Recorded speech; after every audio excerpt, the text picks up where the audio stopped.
Okay, Heidi, I think you might still be on mute if you've started because we're not hearing you right now. Oh, I'm sorry about that. I thought I had pushed. Okay, Sorry. we can hear you now. Thank you. Okay. Um, Welcome. Thank you for attending today. We are, again, from OPWDD, Office for People with Developmental Disabilities. We do training sessions throughout our 17 counties here in Region 1, and we give people information on what they're getting into. Today's session is not the entire session. I have scaled it back for time.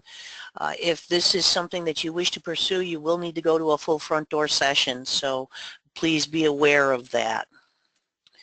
Okay, our objectives, as always, are to have you understand the mission and purpose of OPWDD, how you become eligible for supports, what kind of supports we have, and where you go to get assistance. We work with about 800 voluntary agencies. An important part there is that here in our 10-county region in the what used to be the Finger Lakes DDSO area, we work with about 50 agencies. Here in Rochester, we work with about 20. Our basic responsibility is to coordinate and help our private agencies, voluntary agencies, not-for-profit, those all mean the same thing. We are regulatory, and our job is basically to assist them in completing their tasks in a safe and well manner for the individuals that we serve. We also do provide some residential and day services for actually a very small percentage of the people that we work with. We only do that for about 1% of the total population across the state. We're often seen as a very large provider of services when in fact we are not. All your private agencies do the bulk of the direct care for people. Our mission is to help people live richer lives. You'll notice I left two words out of that sentence. That's not a mistake. People are people are people, and everybody deserves the best life that they can possibly craft for themselves. And if they need some help, that's when we step in. But it's not our life, not our control. It's the person's life.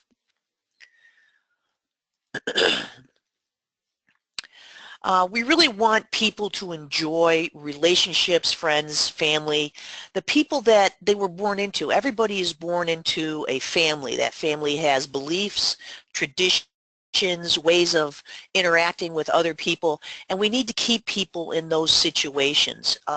Traditionally, families would come to us and say, help me.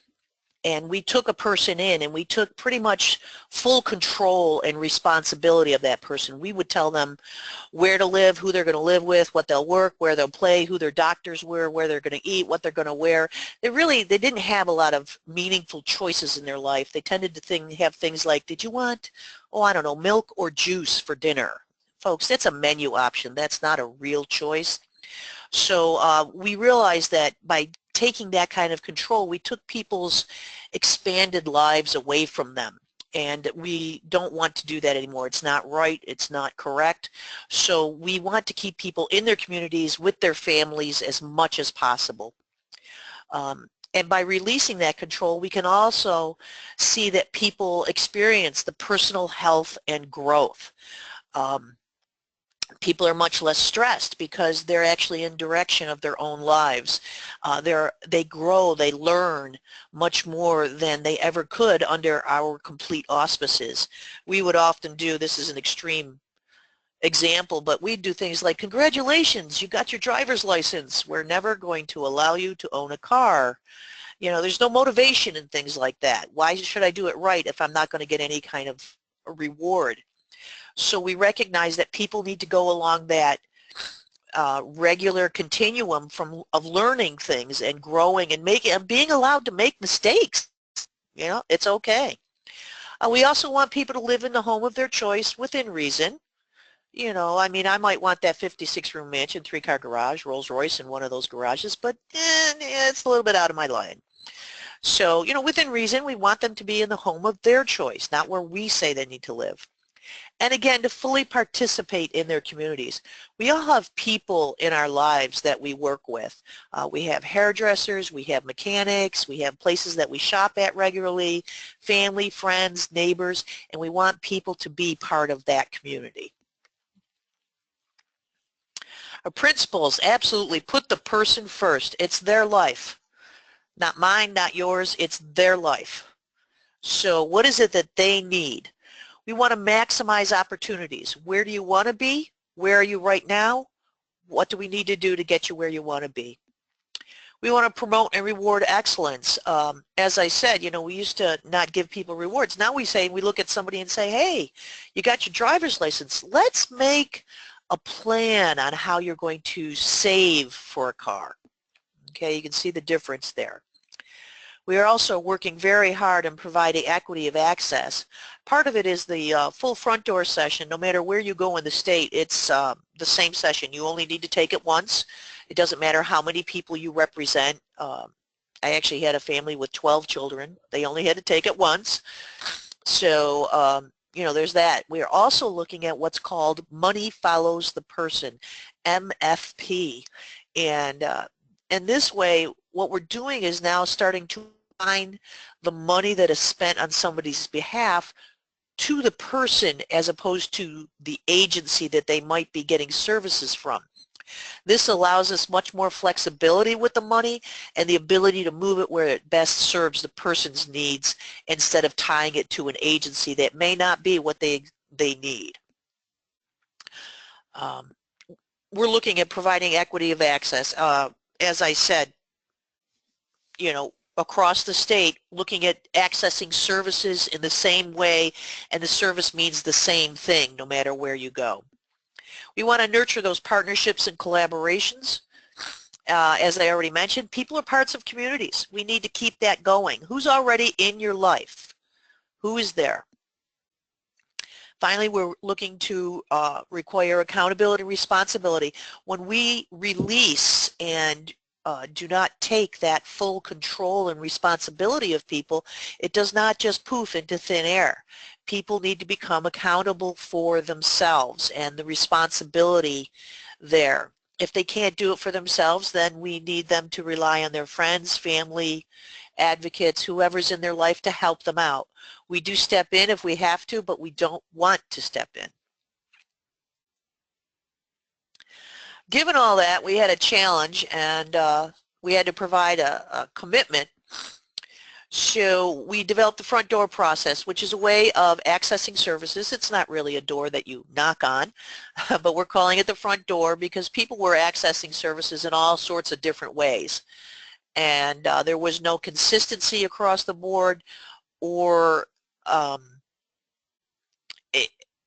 equity.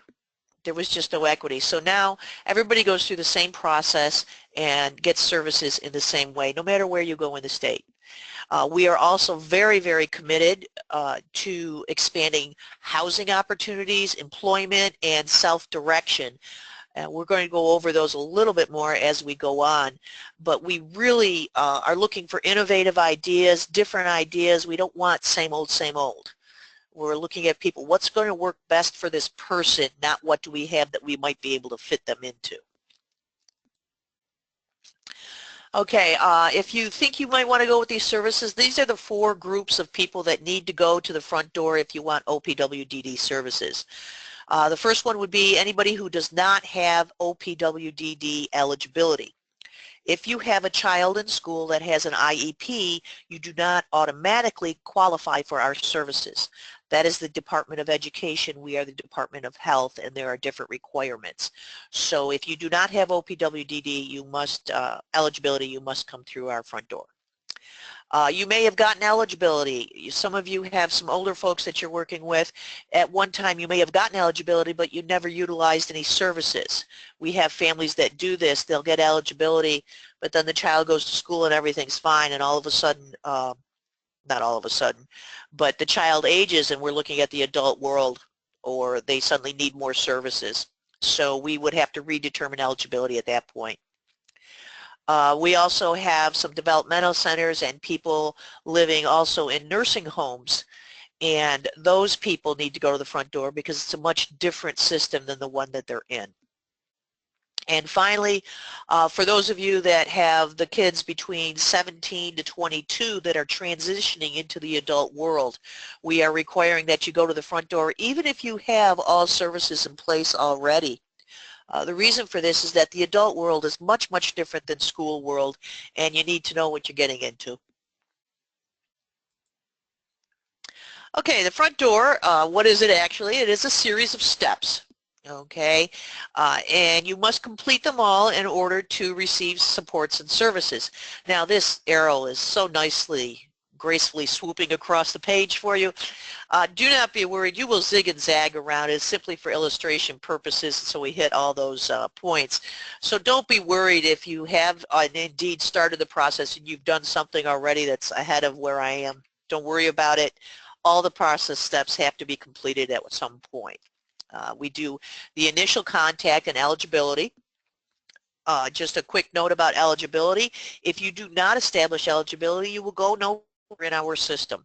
You must have that eligibility. You may qualify for another system, but you won't go any farther in this particular system. We will then do an assessment, and then we will identify specific needs out of that assessment.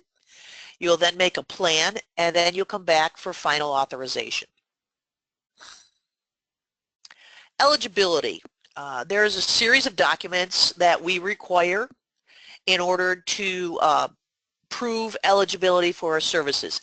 These documents are dictated to us by Medicaid. We do not have a choice in some of the ones that we choose.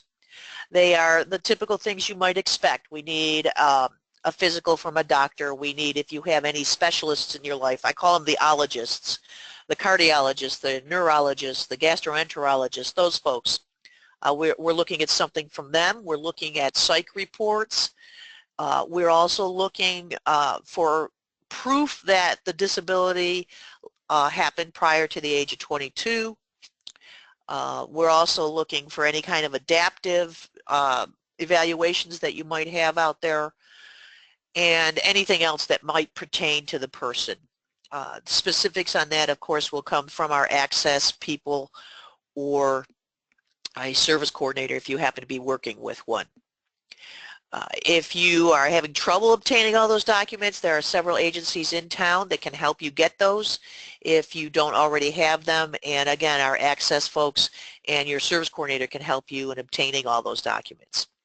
Just a quick note, for those of you with young children, unless you started at the age of 7, if you get your eligibility prior to the age of 8, you'll be granted provisional eligibility. This does not make you any less accessible for services in any way. What it is our way of defining young children and recognizing that quite often young children outgrow or adapt to their issue, whatever it may be. And so starting at the age of 7, we will do a redetermination, and if they're found still eligible at the age of 8, they'll be granted full eligibility. That's all that means. We do have people that frequently they adapt in some way and their disability is no longer an issue for them. So be aware of that, but it does not mean that you can't get full services. There are 3 steps in eligibility determination. The first one is you gather all that paperwork together, and a local committee meets and they make a decision about yes or no. If they say yes, you're good to go. If they say no, you can say nope, I disagree, and appeal the process. And you will go to a second step review. This is again a locally based committee. It's a different committee. They meet, they review everything. They might ask for some more information, and they're going to come out with a yes or no. If they say yes, you're good to go. If they say no, you have one more chance to say nope, I disagree, and you will go to a third step review. This is an Albany-based statewide committee, and they review all the documents. They may ask for more information, and then they will come out with a yes or no.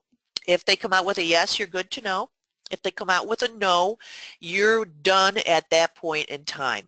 If something significant changes in the person's life, or you suddenly find documentation that was lacking, most often, folks, this is the documentation that proves the disability happened prior to the age of 22. So you're going to want to hang on to that information forever. Don't ever get rid of it because you never know when you might need it. So, but at that point you would be done. For those of you that have the young children that would be granted provisional and you're now in the redetermination process, if you're getting services of any kind, please be aware that those services cannot cease until the appeal process is finished. So that, you won't lose any services until the final step if you indeed choose to go that far. Once you have eligibility, about 95% of the services you want will be obtained through the HCBS waiver, which is a Medicaid, it's essentially a contract that Medicaid has drafted with us. And what they're waiving is parental income for those children under the age of 18. And they're saying essentially, we recognize that it costs more to raise a child with a developmental disability, so we're going to kick in for medical costs. So this is for children under the age of 18. Parental income is waived. Over 18, you can continue to get waiver. You would have to apply for SSI, Supplemental Security Income, and to continue with your Medicaid and waiver. And quite often this is the hardest part of the entire process for families because you're getting Medicaid and OPWDD to work together, and it can get quite convoluted. I would urge all of you to be patient and persistent. Ask questions when you're not sure what you're being told. Always understand what somebody tells you. You may not like your answer, but at least understand what they're telling you. Okay, it can be convoluted. They do go together. You will apply for Medicaid and waiver at the same time, because if you go to Medicaid and say, I want waiver, I want Medicaid, they'll look at you and say, I'm sorry, you can't have Medicaid unless you have waiver. And if you go to waiver and say, I want waiver, they'll look at you and say, I'm sorry, you can't have waiver unless you have Medicaid. So these things are worked in conjunction. They come together at the same time, and then you would be able to go forth with your selected services. I go over this in much more detail in the front door session so that there's a greater understanding of how that works. Finally, one note, if you come to us with Medicaid, that's great. And it makes the process a little bit easier for you. But if you have not, never, ever, ever apply for Medicaid online. They will automatically put you in a Medicaid HMO, which does not cover HCBS waiver services, and it is sheer misery trying to get you back into regular Medicaid to pay for those services. So hard copy, paper copies only. Do not do this online. Same goes with Social Security and any applications you have there. Excuse me, Heidi. We have a question. Can you indicate what HCBS stands for? Oh, I'm so sorry. Yes, indeed. Home and Community-Based Services, HCBS.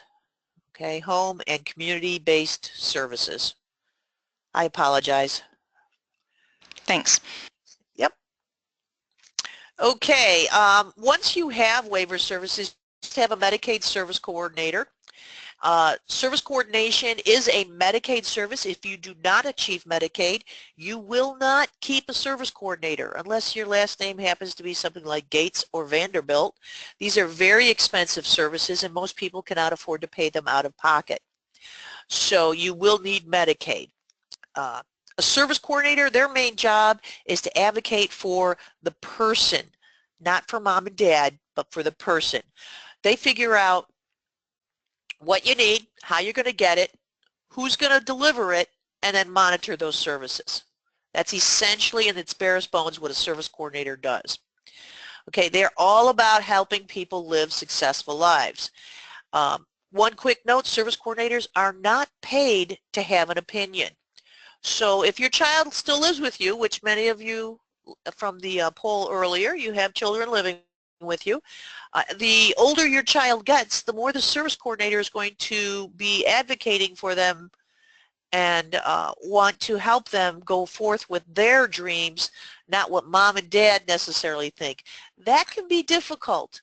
there's often a very, very fine line for service coordinators between reducing parental panic and allowing the person to make decisions for themselves. It's a tough thing to do. But again, don't assume a service coordinator doesn't agree with you just because they don't jump on your bandwagon. That's not the case. They are advocating for the person. That is their job. Okay. As I said, they help people figure out what they need and how they're going to get it. They also must see the person a minimum of 3 times a year. That's the person, not mom and dad. They have to see the person. Quick note here, if one of those times must be in the family home, but if you have a high anxiety person in your life, and you know who these folks are, they're the ones that you come home from work or wherever, and they're jumping up and down in front of you saying things like, I'm sorry, somebody came to work today and I didn't do it wrong, I'm sorry, I didn't mean to do it wrong, please, I'm not in trouble, I didn't mean to. And they kind of put that on a continuous feed loop for the next 17 years, like it happened yesterday. If you have one of these folks, you know exactly who I'm talking about. If this is the case for you, service coordinators love to go to schools and programs and work sites because it's during the day and then they don't have to work late. I really recommend that you call the service coordinator, not their supervisor, not the intake coordinator, but the service coordinator themselves, and you insist that they meet with you and the person first before they go to any site without you. This will help to alleviate that anxiety. It's not a perfect fix, but at least it's a step in the right direction to help people transition to someone new in their life. Okay. They're also going to help you write an individualized service plan from here on out, known as an ISP. That acronym will become part of your life. You will hear things like, it's time for your ISP review. Did you get your ISP? Could you sign your ISP and send it back to me? Oh, there's an addendum. Could you sign that addendum from your ISP and send it back? Time for your next ISP meeting. It's part of your life, and it's an important document, and you need to make sure that it works. We're going to go over that a little bit more here and down the road. But right now, the next step, once you have a service coordinator, you'll also be assigned a front door facilitator, and they're going to do an assessment. This assessment will have several parts to it. One of those parts will be very specific questions. Things like, do they understand the meaning of the word no? Can they stand up independently? Can they roll over? It's a very old assessment, but we are obligated to use it at this point in time. They're looking at updating it, but right now we are with that assessment. You may hear a word like DDP-2. It is the acronym. It's a Developmental Disabilities Profile 2, and it is an assessment of the person's abilities. Then they will ask much more open-ended questions. These all come from our front door facilitators. And these are much more open-ended. Who do you have in your life now? Where do you see yourself in, a year's time, 5 years' time, 10 years' time? What would you like to see happen? What kind of a job do you want? Those kinds of questions. It's important because they're looking for an overall assessment of how the person acts in their overall life. Many of you have done assessments, but they're usually very site-specific. This is how Johnny acts at school, very site-specific. We're looking for how are they at school, at work, at home, with grandma and grandpa, on the street with their friends, so we're looking for that overall picture, which is why we have the front door facilitators. They have the stand back and look at it point of view. Once you're in the assessment, they're going to help you identify what you specifically need. Okay, we have several supports. Our general supports, the first is adult education, assistance with housing, training, and community relationships. This is all about getting people into the community, getting them out there. Okay. The next one is household management, communication skills, behavioral or social skills, and independent living skills. This is all about, we got you out there, now we want to keep you out there. The next one is making your home accessible, making it safe. Do you need personal care assistance and respite? We do add respite because we recognize that sometimes you just can't hire the 12-year-old down the street to babysit. So we do offer in and out of home respite. One quick note, you do not need to leave the house if you choose in-home respite. So you know that that's not a requirement in any way. And finally, how do you find value in your life? So we're looking at, do you want a job? Do you have a volunteer job that you like? Is there some group or activity that you like that really makes you feel good about yourself? That's what we're looking for in there. What is it that gives you value to your life? We're always important to our parents, but what about outside of our parents? What is it that we can hook you up with? More of our specific stuff, we have employment opportunities. We have a huge push for real jobs for real people, and we want people out in the workforce. We don't want them segregated. As your children age through school, they'll be hooked up with Access VR, and if they need some extra help, we have SEMP, ETP, Pathway to Employment, and pre-vocational services should people need some extra help getting that job. We also have housing supports. We have all our traditional housing options still are available. Those include IRAs. Those are commonly known as group homes. It stands for Individual Residential Alternative. We have supervised apartments, which have staff on site 24 hours but not in the apartment. We have supported apartments, and those are apartments that have staff on call 24 hours but not on site 24 hours. We have family care homes. These are certified residences, but they're homes just like yours or mine, and people agree to take people in and care for them. Again, they are certified residences. And then we have all the other independent living situations that the rest of the world has, by yourself, with others, mom, dad, aunts, uncles, boyfriends, girlfriends, husbands, wives, kids, whatever, just like the rest of the world, with as much or as little support as you need, not as what we say you need. So those are some really, we're really looking for some innovative housing supports, and people have been quite creative in coming up with what's great for their children or child. We also offer self-directed supports. This again is a waiver service, and what it does is give the person and their advocates, family, friends, whoever that happens to be, the ability to choose the mix of supports and services. So in its barest bones, self-directed means you find, you hire, you train, you monitor, you fire. Okay, you're in charge of the program. You also have the most responsibility, but you have the most flexibility, the most independence, and the most control over what happens.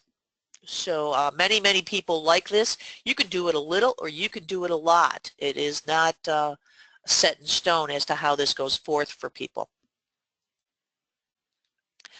Okay, once you did your eligibility, did your assessment, and identified your needs, you now need to make a plan, because if you did all that and you don't make a plan, you just wasted a whole lot of time. So you'll have your individualized service plan. There it is again, folks, your ISP. It has some very specific parts to it. The first part is the profile, the valued outcomes, and the natural supports. Profiles should read friendly, not like something from a doctor's office. So it should never say something like, Adam is a 27-year-old male, Caucasian male with trisomy 57 or something like that. It should be something friendly. Adam's a young man, lives at home with his mom, has a job or is going to school, something nice and friendly that gives you an idea what the person is like. So after that come the valued outcomes. These come directly from the profile, and they give you what the person wants to achieve with their life. So valued outcomes should read also fairly friendly, but they're about the person. John wants to get a job is good. You know, wants to live on their own. Maybe it's something specific. Wants to join a hot rod club or something like that. Okay, but it's very specific for the person and what they want to do.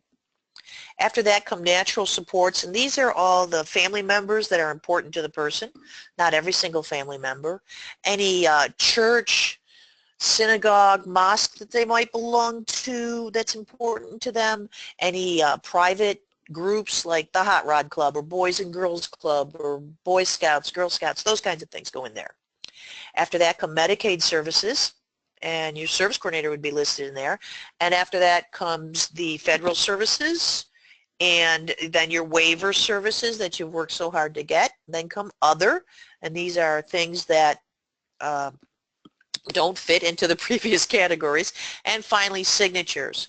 It is important that you read this document over when you receive it and make sure that it's correct. If it's not, you need to return it, scribble all over it, correct it, and return it to your service coordinator for correction, because it is a Medicaid document, and it is the driving force behind the billing for many of the services that you will get. So you need to really make sure that it's correct. Service plans can go into three directions. The first one would be to self-direct and manage all your services. The next one would be to purchase services in a traditional manner or do a combination thereof. For example, if I did have a son and he was very fussy and perhaps I could not find anybody from an agency that he worked with, and of course typically in the teenage years you become dumber than a box of rocks, but my neighbor down the street, call him Bruce, as far as my son's concerned, Bruce can walk on water, and so I'm going to go right down to Bruce and say, hey Bruce, will you work for us? And he will, and we'll get him hired and trained and everything, but he's mine and my son's. And we sit there and go, okay, you know, he wants to get a job, so I need you to help him write a resume, go on interviews, whatever you need to do to get him a job. And once he has that job, we're going to go to work with him, make sure he knows how to do it, and then check up every now and then. That's job coaching. You know, while you're not doing that, he wants to live on his own. He needs to do some skills there. So I want you to teach him how to do his laundry and cook and shop, those kinds of things. And finally, might need some respite. Every now and then I want to go out, and he's not cooking reliably yet, so I want you to come over and hang out with him for a while I go out and just take a break every now and then. That's self-directed, okay? The other one is perhaps you don't have someone in your life that's quite that fussy, and you're going to purchase something from an agency that you will have more or less control over this depending on your need. If you have somebody that has a high level of need and they go into a day program, you won't have a lot of control over that. That will be more like school. You don't have any control over what building they go to, what room they're in, who's in the room with them, those kinds of things, like school more. But if you have somebody coming in your home, which many of you may, we look at community HAB services as people get into their teenage years and people come in your home. And if you have somebody that your person just doesn't work well with, you can call up the agency and say, please don't ever send them again. Okay, and find somebody that does work with your person. The difference between pure self-directed and the purchasing everything from an agency, if my neighbor Bruce doesn't show up to work, nobody shows up to work. If a community HAB person from an agency doesn't show up, it's the agency's job to find another person. So that's the biggest difference between those two, and that may or may not make a difference for you. You can also combine things. Maybe you've got a community HAB worker through an agency that's working great, but you can't find a respite provider to save your life. Which is very typical. It's very, very difficult to find respite providers through agencies because by definition, respite is intermittent and people like regular hours. So they often will not take those jobs. But perhaps you can find somebody in your life that would provide respite services for you. That can be a self-directed part of your plan. So you can mix and match, and it's not written in stone. You can change your mind. If it's not working, you can change your mind and go on to a different way. Okay. Once you have that ISP, you will need to come back to us for service authorization. We are charged by Medicaid to make sure that the money is being spent appropriately. We have some specific criteria for approving plans, and once it meets those plans, you are then good to go. You will go on a cycle with your ISP. You'll meet your original ISP about 6 months later, give or take a month. You'll review it, modify it if necessary, and implement it. And you'll keep doing that about every 6 months. The only time you would have to come back to us is if you need more or different services. Otherwise, you would be good to go and be working with your service coordinator and anybody else that you feel is important into plan development. And there you go. You can now implement that plan once it's authorized. These are our regional numbers. If you have any questions, please feel free to call. Please pay attention to the counties that we work with.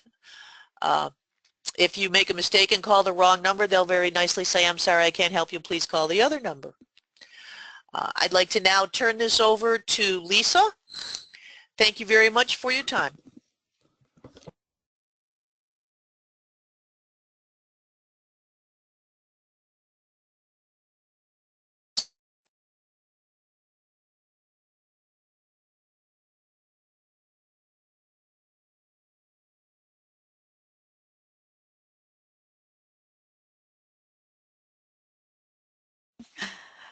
Good morning, everyone. Bear with us while we make this quick transition.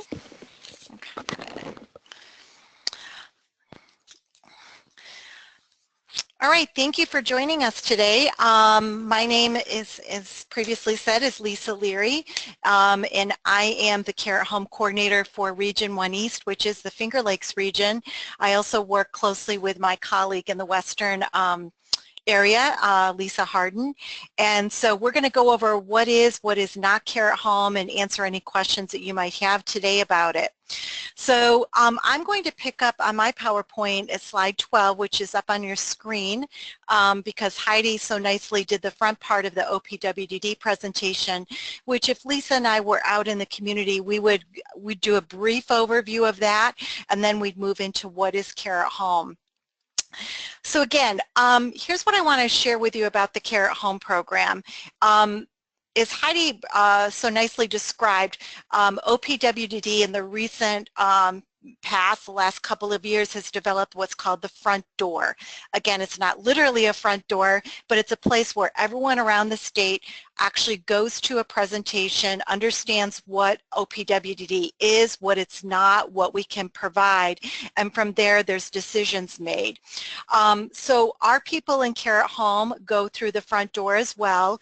My analogy of it is, once you go through the front door and you've done everything Heidi said through the front door, my analogy is then you're in a house, and it's what room in the house works for you.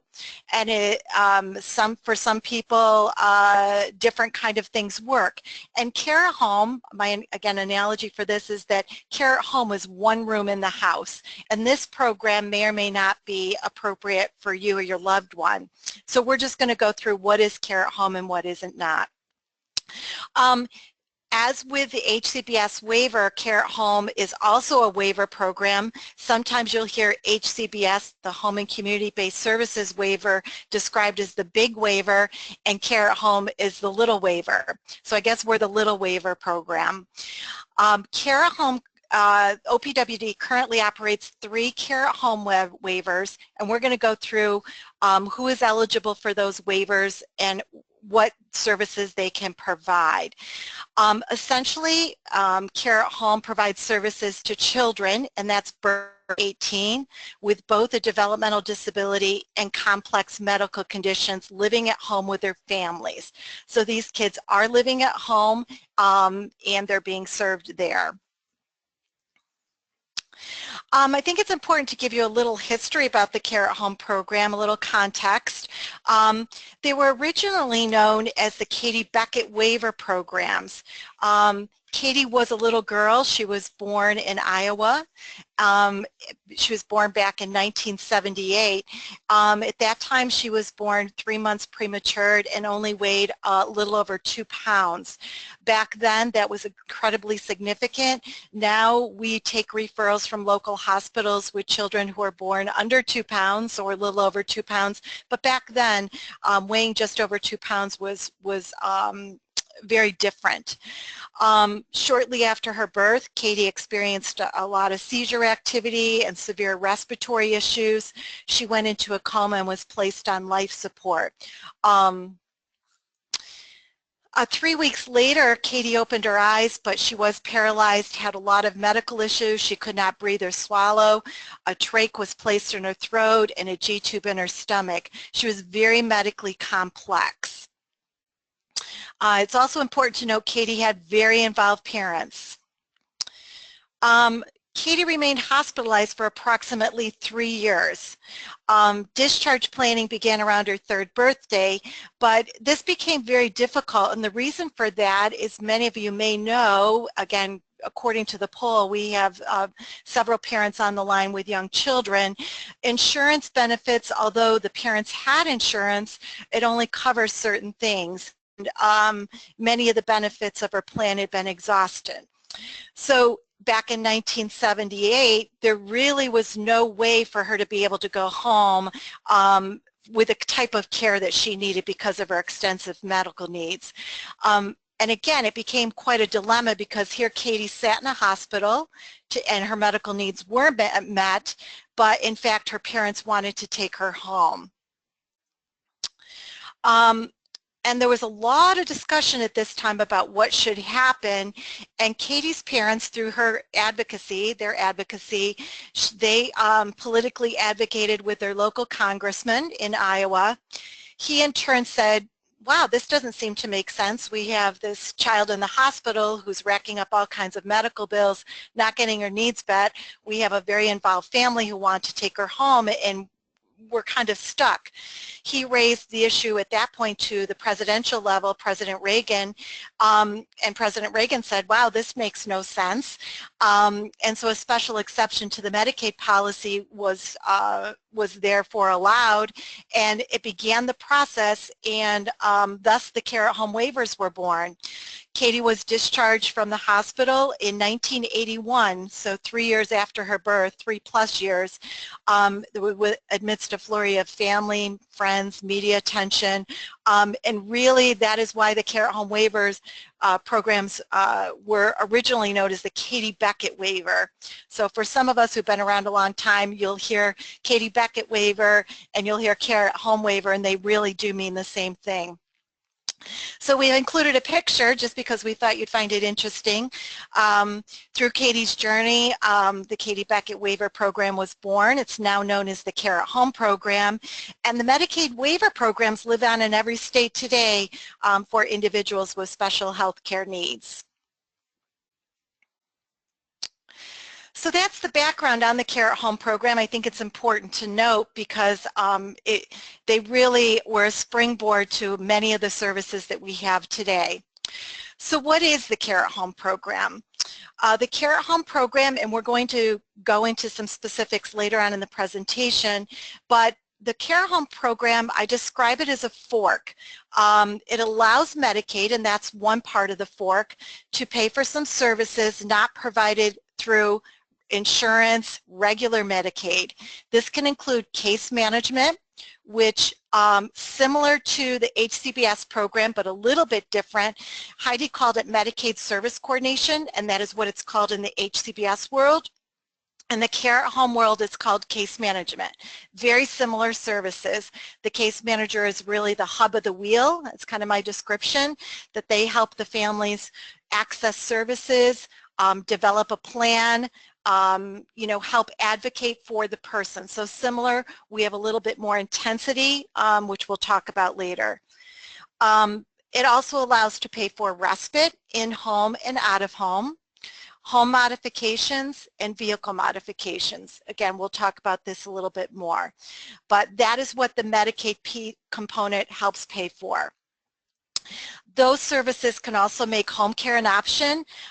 Many of our children have G-tubes, vents, trachs, or seizure activity that needs to be monitored. So sometimes that might mean an LPN or a personal care aide or a home health aide coming in to help. And so basically the funding applies only to the child, so you will get a Medicaid card for the child only, not the family, but it can help to be used to cover the cost of caring for the child at home. So now kind of let's get into the nuts and bolts of it. Who is eligible for the OPWD Care at Home program? To be eligible, a child must meet all of the following requirements. They must be under the age of 18, so it's birth to 18. So we will enroll a child, and every year we have to screen them to make sure that they remain eligible, but we will carry them up until the last day of their 17th birthday. I do want to make clear that our case managers are very involved, so around the 16th birthday we start talking to you about transitioning and helping you transition to the next stage of the child's life. They have to have a developmental disability as defined by the New York State Mental Hygiene Law. Exactly what Heidi said earlier, they have to have OPWD eligibility before they can be enrolled in our program. They have to demonstrate complex healthcare needs that are expected to continue for at least 12 months. What I would say about this is we do have a continuum of children and a continuum of their healthcare needs. So on our program we have many children with a variety of diagnoses. Some children have equipment, life-sustaining equipment. Other children do not. So you don't have to determine what is considered complex healthcare needs. That's our job. So we do have a continuum of children with varying healthcare needs. They have to be eligible for the level of care provided by an intermediate care facility for persons with developmental disabilities. Once you become eligible, you've met that criteria, so again, you don't have to worry about that. That's our job. Also, one cannot be in a hospital, a skilled nursing facility, or any institution. So, for example, we do work very closely with our local hospitals. We get calls from them about children who might be in the NICU or the PICU or on other floors in the hospital. And we will work with them to help them begin the process of applying for Medicaid and getting them to a front door session, those kind of things, but we can't actually put the child on the program if they are in a facility. They have to have an assessment indicated that the child's able to be cared for at home if the proper services are provided. Again, we will help get that assessment that is done by a community health nurse who is an RN. On this program, one has to be ineligible for Medicaid because of parental income. So we will again help you with that, but it is a rule. They have to be, parents have to be ineligible for Medicaid, but the child would be eligible for Medicaid if he or she stood on his or her own. And again, this last one, be able to be cared for at less cost in the family home than in an ICF facility. I can tell you in my 22 years of experience in care at home, I've never seen that to be a problem. Being cared for at home is always less costly than being in an institution. So what services are available to a care at home child? Again, going back to the concept of a fork, the child will receive a Medicaid card, and that will help cover all routine state plan Medicaid services. That could include, so that would include if you go to a New York State Medicaid provider, and that's important to note, it has to be a New York State Medicaid provider. It will cover all routine state plan Medicaid services.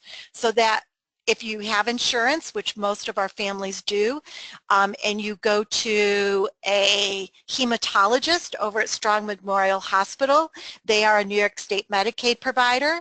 They would bill your insurance first, and then they would bill Medicaid. We really can't consider it a secondary insurance, but that's kind of the concept.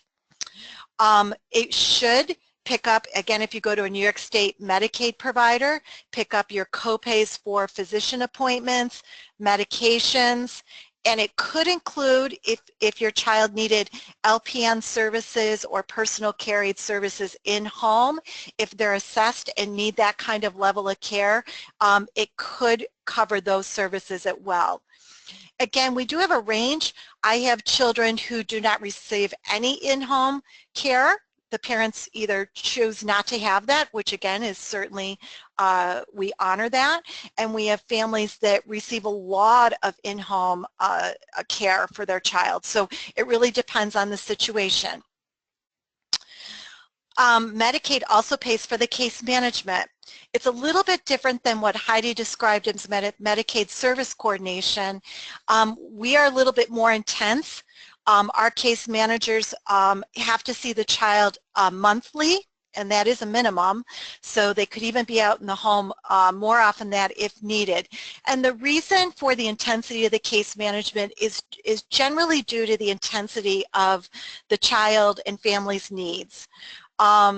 As some of you might know, once you're discharged from the hospital, there's a lot going on, there's a lot to understand, there's a lot of paperwork, so our case managers help you with all of that.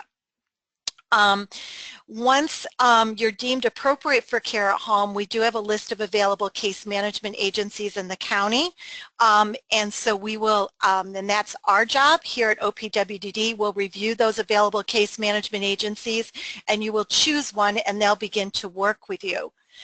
As Heidi said, the case managers are very critical because they are the hub of the wheel. They will be communicating with you often. They will help you with Medicaid forms. They will develop, as opposed to the HCBS world where it's called an ISP, that's your plan. Ours is called a care of home plan of care, which involves an assessment by a nurse, a document which goes over the needs and goals that you develop with your case manager, and a budget.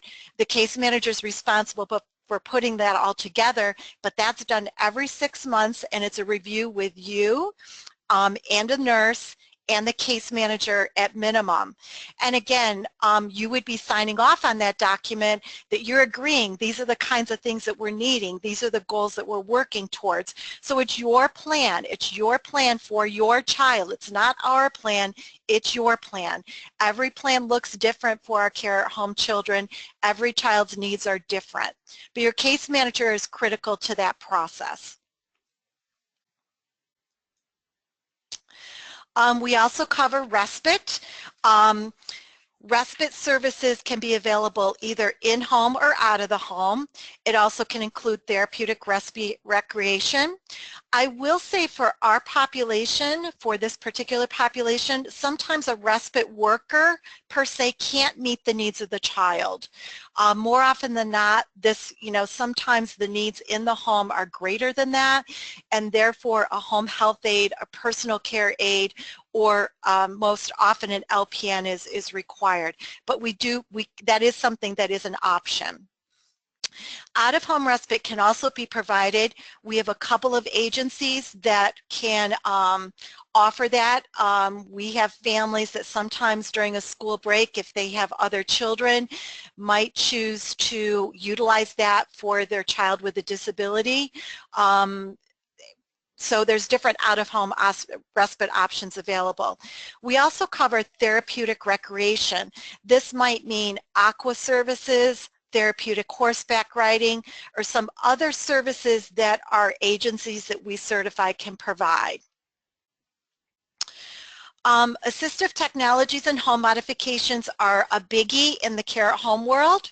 A lot of our children, not all, but many of them are in wheelchairs and have other needs. So we can, it is a process, I will tell you that. We can do things like wheelchair ramps, bathroom modifications, widening of doorways, ceiling tracks, accessibility into the home. Those would be called home modifications. We're actually modifying the environment to make it safe for the child and the family.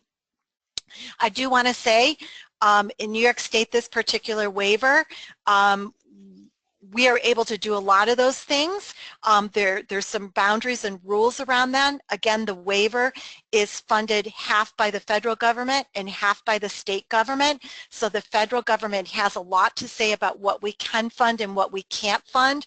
But the good news is we can fund a lot of those projects. It's just that there's rules about them and there's steps along the way. But they're very reasonable. It just takes some time to get from step A to step Z. I will tell you during the home modification process, we will, if it's approved, we will actually send an architect out to the home to do blueprints and meet with you. So it is a pretty comprehensive home modification process. For assistive technologies, that's a different category, but that would include things like van modifications. Again, the state can't purchase the vehicle, but we can actually modify the vehicle. So if you have someone in a wheelchair, again, OPWDD's mission is to focus on health and safety. So again, that's something else that we can provide. And something called ceiling tracks is another example of assistive technologies. In the olden days, they were called Hoyer lifts. They were a big, bulky piece of equipment, and now as technology has improved, it's very different now. There are tracks that run along the ceiling and help you get your loved one from place to place. I do want to tell you I've included our information. My name is Lisa Leary, and the counties I serve are listed there with my email address and phone number. And I've also listed my colleague Lisa Hardin, who's in our Buffalo area, her phone number and her email address, as well as the counties she serves. If you are if you're calling from outside some of those counties and want your name and number of your local care at home coordinator, just give me a call. I do have the list at my office, and I'd be happy to provide that to you. Pam, is it possible to pull up the brochure? Sure, just give me a minute and I will bring that up for you.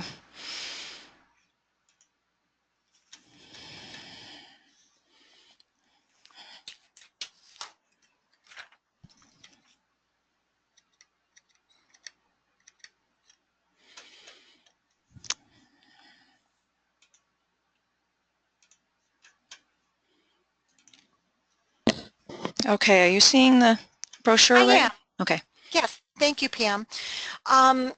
So for those of you who may be human service providers out there, or anybody in the medical world or in the agency world, here is a brochure that Lisa and I have put together regarding care at home.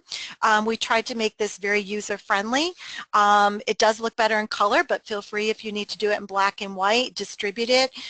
Again, it has our names and numbers on the back, and again, it's really kind of a quick and dirty tool about who is eligible, what service, some of the things that we just went over in the PowerPoint.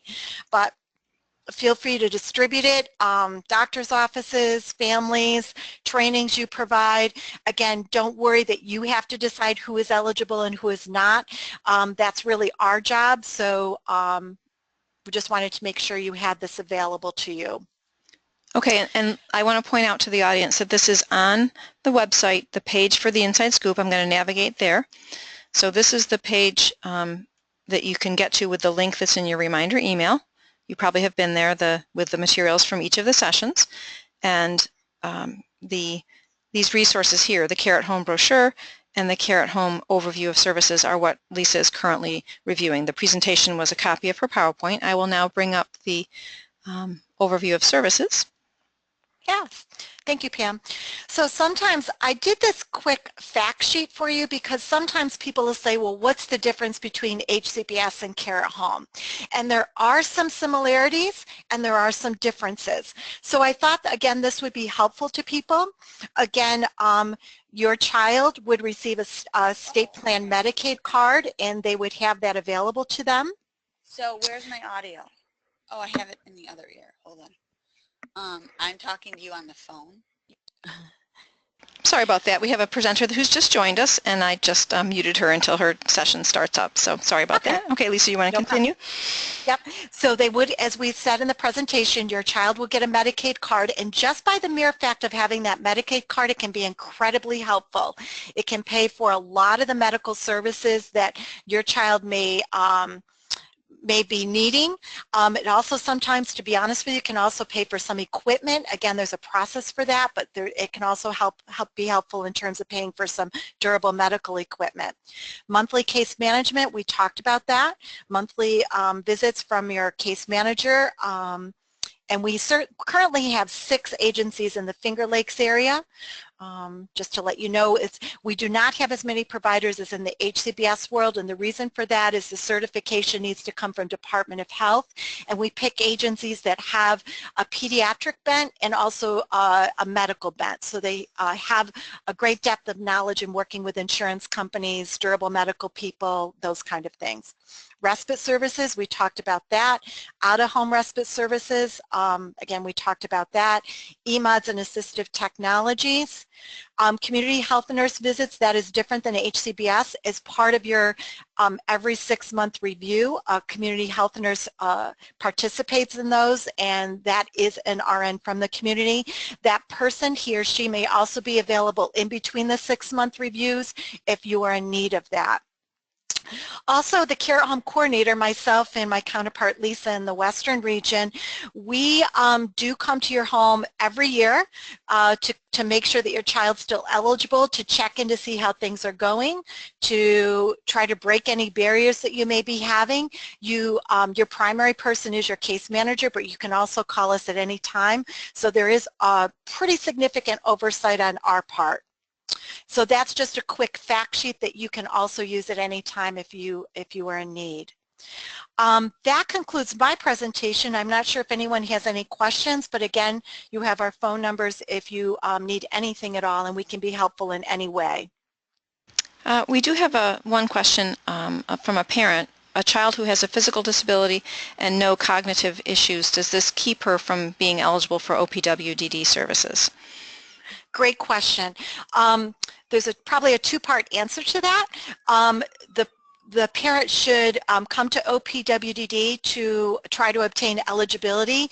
I do not work in the eligibility department, nor does Heidi, and that's the department that would look at all the reports and determine whether the child's OPWDD eligible. If the child is OPWDD eligible, then we could certainly screen that child for our OPWDD Care at Home program. If the child is not OPWDD eligible, there is a Care at Home program that is managed by the Department of Health, and that waiver program, which is not through us, but we work closely together, is for children with complex medical needs who, but they do not have to have a developmental disability on that waiver. So there is a possibility that the child might be eligible for the DOH Care at Home waiver program. Again, if someone needs information about that, I have some information. They certainly could call me and I could link them with those people. Okay, great, thanks. The one example I give for that is maybe for children who have spina bifida or other diagnoses that don't qualify or may not qualify ongoing at OPWDD. They may qualify in that program. Terrific, great resource. Thank you, Lisa, and thank you for your willingness to help people get connected to that. I don't see any more questions right now, so I'm going to transfer control to Julie Marks. Julie, let me unmute you. And are you ready to get started? Yes. Hi, everybody. Can you hear me? We can. Let me just transfer the presenter controls to you, and we'll get started. And thank you again to Heidi and Lisa for joining us this morning and sharing your expertise about the services available through the Office for People with Developmental Disabilities.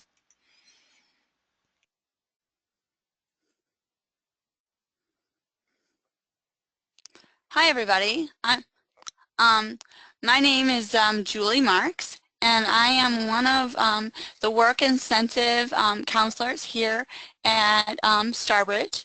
And I've been lucky enough to work at what is now Starbridge, but what was formerly the Advocacy Center for now over 9 years. I've had multiple roles here at Starbridge, or what was the Advocacy Center. I started as the information specialist and then became a certified work incentive counselor. And then I had around a year and a half of my time, I was the intake service coordinator here at the Advocacy Center, and then I went back to being a full-time work incentive counselor. And you know, throughout my whole journey of working here at Starbridge, I've truly helped enjoying assisting people navigate really complex systems of public benefits, and that's really my passion.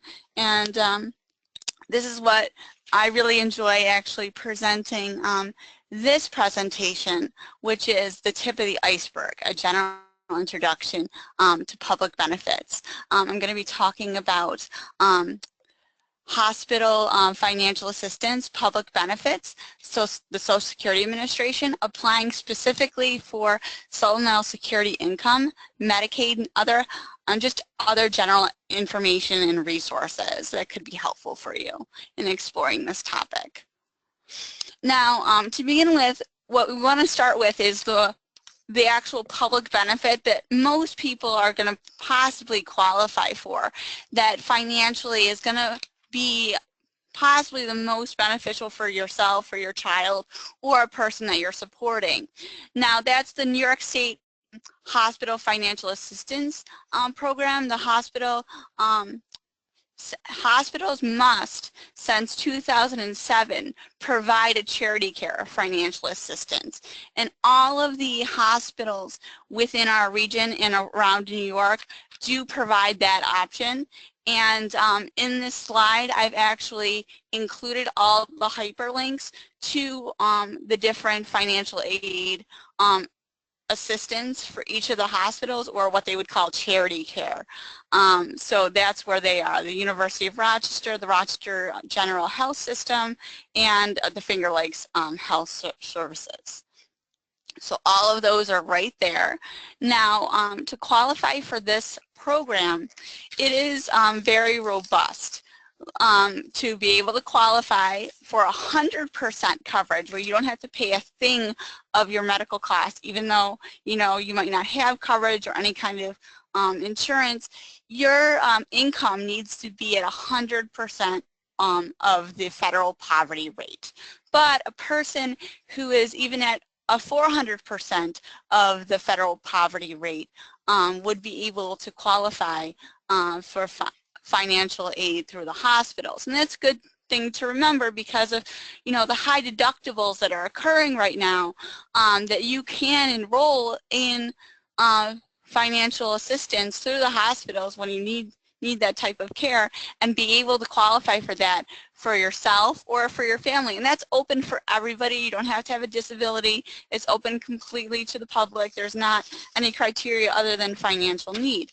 Now, on that front, just to think about it in a broader sense, you want to think about the fact that 100% is going to get paid for, but at 200%, you're going to have 50% of your bill paid for, and you're not going to have to consider that. But a person who is at a 300%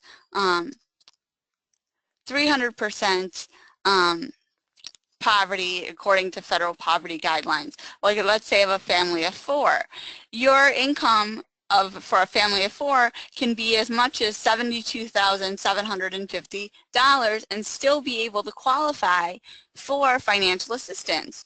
Or a family of 4 at 400% of income, their income would be $97,000 a year, and they would still be able to qualify for some financial assistance, so some relief of the financial costs that they might be experiencing for themselves or for their child.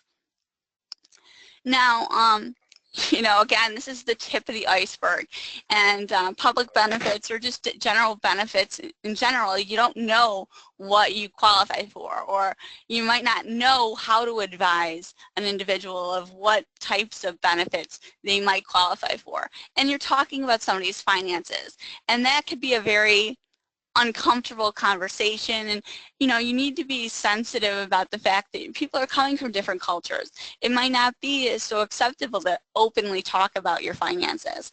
So a general really good resource to just provide to start the conversation and allow a little bit of autonomy is you know, refer them to mybenefitscheckup.org, and this is highly recommended by New York State Health Access to, you know, just get the ball rolling in exploring what public benefits or what benefits in general you might qualify for in the community.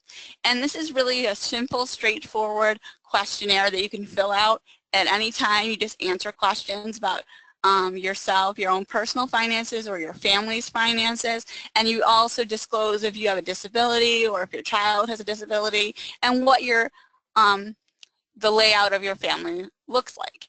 So actually, when I was putting together this presentation, I actually did this checkup on myself and found that I qualified for 7 different programs, public benefits, that I wasn't even aware that I qualified for. Well, some of them, as I am a person with a disability and have qualified for Social Security services in the past and qualified for Medicaid and things like that. Those things weren't surprising. But other things like America Beautiful, the Access Pass, those kind of things I didn't realize. So that kind of thing was very informative to me, and it's surprising how many people, when you start this conversation and they check that out, it really opens up that conversation and they want to find out more about the benefits that they qualify for. Now, public benefits. You know, we always talk about them, but we should really define it, because this is what we're talking about in this presentation. These programs are administered by the federal and state government for all children and adults, provided that they meet the program's qualifications. Okay, you have to always meet the qualifications to qualify for those public benefits, like you would for the hospital financial assistance. Types of public benefits. SSI, Supplemental Security Income, SSDI, Social Security Disability Insurance, Medicaid, Medicare, SNAP benefits, formerly known as food stamps, veterans benefits, and any other public benefits that you can think of that would have a financial requirement or other criteria that a person needs to meet. So, you know, where do you get started? Also, just knowing that you now qualify for some level of financial assistance or need to possibly apply for Medicaid just in general in the community. In New York State, you want to go to mybenefits.ny.gov and actually go and apply for like food stamps or general Medicaid like Child Health Plus through mybenefits.New.York. To see if you qualify. And this is actually a website that will facilitate your application, so it'll walk you through it step by step by you answering questions. It's very helpful, but be aware of the fact that this website does not determine eligibility for a person with a disability. It's only seeing if you qualify on a financial basis. So just to be aware of that. And then if any of you or any of you are thinking about going to New York State of Health, which is part of the marketplace for healthcare, also be aware that this is a wonderful site and anybody can purchase healthcare. Even a person with a disability doesn't discriminate. You can purchase healthcare, but it's not going to determine if you qualify for a public benefit based on a disability where you don't have to pay for it, such as Medicaid and Medicare. And actually, if you already qualify for those things, they tell you, please, you know, don't apply for those things unless you want to actually pay for additional health care on top of it. So please be aware of that. And when you do apply for Medicaid or Medicaid for a person with a disability, you're going to have to do a paper application to the Department of Human and Health Services in Monroe County or the Department of Social Services in other counties in New York State. Now, for the Social Security Administration, today's presentation, I'm only going to focus on the 2 disability programs in the Social Security Administration. And those are the Supplemental Security Income and the Social Security Disability Insurance. And it's very important that people realize that even though they're both housed at the Social Security Administration, they are 2 separate programs and 2 separate entities, and they are operated completely separate of each other. And these 2 programs do not communicate with one another. And so if a person is receiving both by chance, they will have to, report separately. But it's important to realize that these are 2 separate programs with 2 very distinct characteristics of each of the programs. So Supplemental Security Income is a completely needs-based service, and if you do qualify for SSI within New York State, you're going to qualify for Medicaid, SNAP benefits, formerly food stamps, and if you qualify for Social Security Disability Insurance, you need to realize that that's an entitlement-based service. So you're actually receiving your benefits that you're paying into for Social Security retirement early based on the fact that you have a disability. Now, if you qualify for Social Security Disability Insurance, you're either receiving that on your own record, your spouse's record, or your parent's record. If you're a what they call a disabled adult child or have a childhood disability benefit, and those individuals are people who are considered to be disabled before the age of 22, according to the Social Security Administration. So for a person who's receiving Social Security disability insurance, they're going to qualify for Medicare 24 months after they qualify to receive Social Security insurance. For Social Security Disability, you're going to be able to apply for those services online through that My Social Security portal at the socialsecurity.gov website. But for the SSI Supplemental Insurance benefit, you're not going to be able to do that full application online. You're going to have to actually call and make an appointment either on the phone or in person.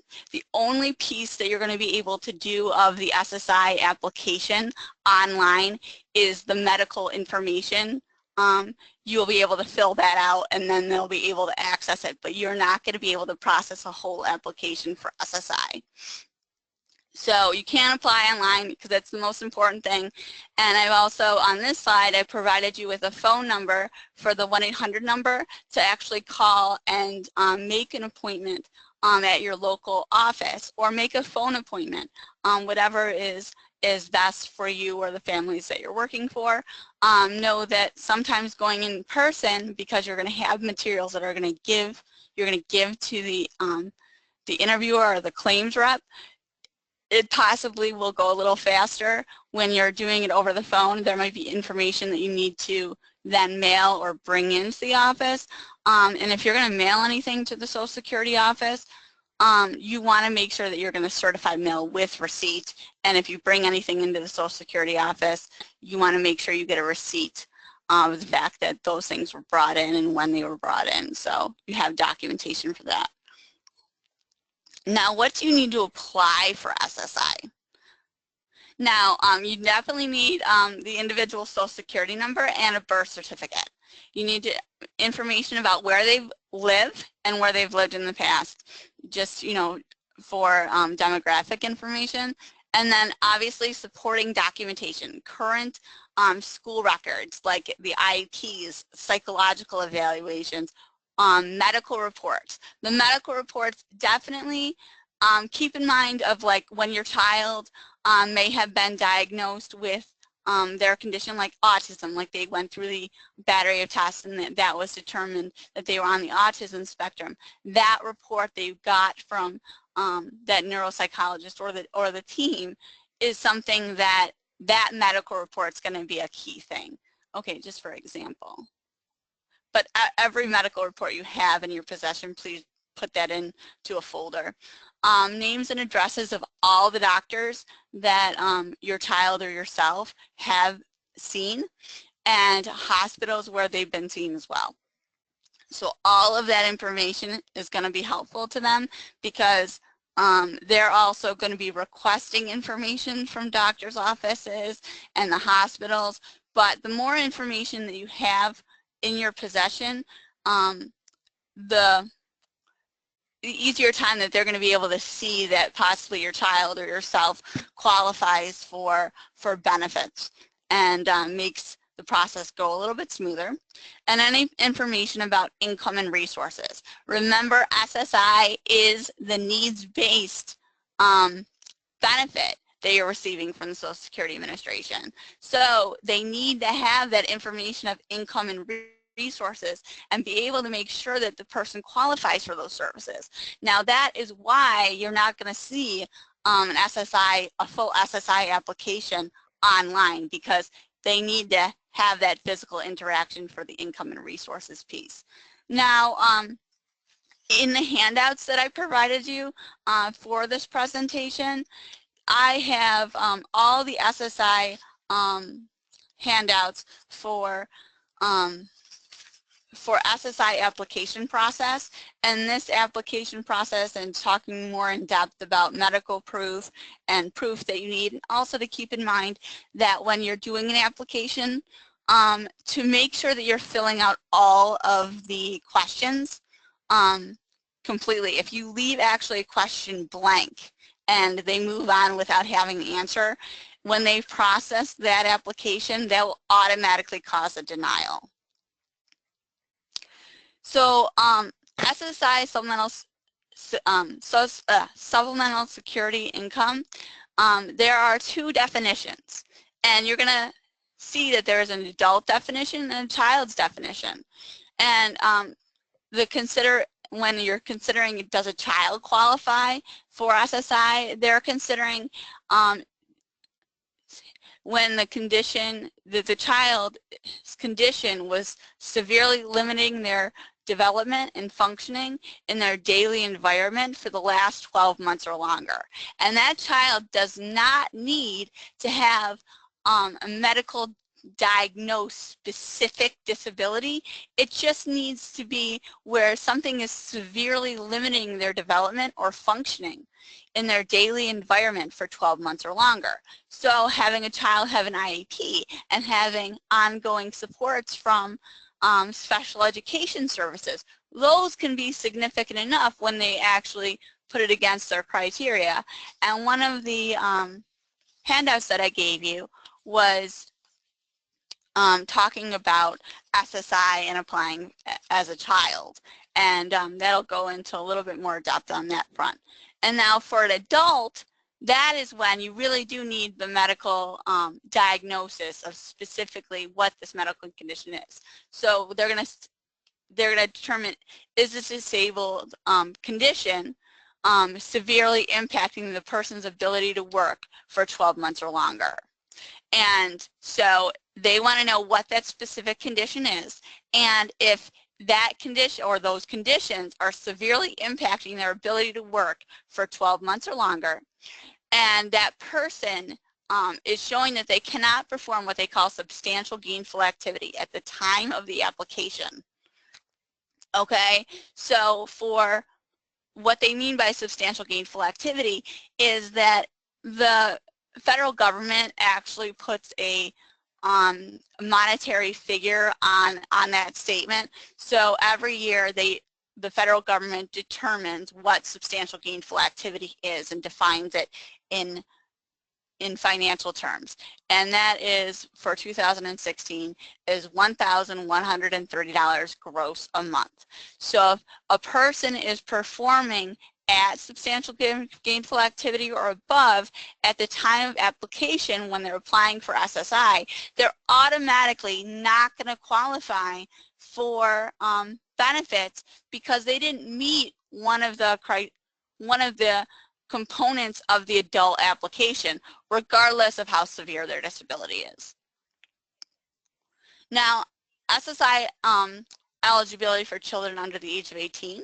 Now, that person, again, needs to have a severe disability, and their parents' income needs to be limited the resources need to be less than $2,000, and a parent's resources also need to be limited.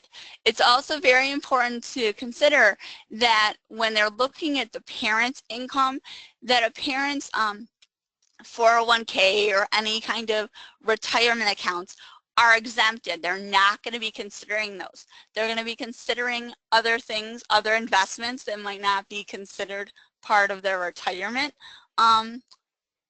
accounts, but they'll also be considering their income in general. Now, for a parent who is, let's say, living with their child that has a disability and also may have remarried, also be aware that that child's step-parent that's living within the household, their income is going to be considered as well. Now, and along with that, because what they call, when they're considering the parent's income, it's called deeming of income and resources. And I actually have a nice presentation that I gave to you that is actually straight from the Social Security Administration, highlighting what it means for parent-child deeming and describing how that works. So a portion of the income of a parent of an eligible child under the age of 18 is counted or deemed as income for the child. So that's really important to think about, and also to think about the fact that, you know, every parent, every family has a different structure, and individuals that might have a parent living outside of the household and paying child support, they're going to be considering 1/3 of that child support also when they're deeming if that child qualifies for benefits. And just a quick thing again about deeming is to think about if a single parent is making a little over $40,000 a year, their child with a disability may qualify for SSI. A two-parent household with let's say 3 children, one being disabled, if they're a little over I think it's $50,000 to $55,000 a year, they could qualify for SSI for that disabled child. So it's not very, there is a huge range of people who qualify for this, but people don't realize, you know, that certain income for the parents are exempt. So again, we touched on the fact that for SSI or any benefits through the Social Security Administration, the possibility of denial is quite high. Actually, 70% of people who are applying for benefits through the Social Security Administration are denied on first attempt. So please appeal this. Find a lawyer to help you. A great website that I have in this presentation is lawhelp.org, and then you go /NY, and you can actually find a lawyer using that resource for legal aid, but also it has the bar associations for each county's contact information for lawyer referral line as well. Now, Medicaid. Medicaid is the single most important benefit that your child or yourself would receive if you're a person with a disability. When an individual receives SSI, they automatically receive Medicaid in New York State. New York State and 2/3 of other states in the union automatically give you Medicaid and food stamps. States like Connecticut, you actually have to apply separately for all 3 of those benefits. They're not automatically given to you as a bundle like they would be in New York State. So just keep in mind, if a person is going to be moving to a different state, you want to know how that SSI benefit is going to be laid out for them if they receive that benefit. Then other forms of Medicaid are Medicaid, like Child Health Plus, and other things possibly through the marketplace that you're qualifying for Medicaid through. And then obviously there is what they call 1619D Medicaid, which is actually a work incentive for SSI beneficiaries who don't qualify for an SSI benefit or a benefit check because their wages from work are so high that they've zeroed out in receiving their benefit check, but they still have, they still function like they're an SSI beneficiary where they report every month and they keep their resources below $2,000.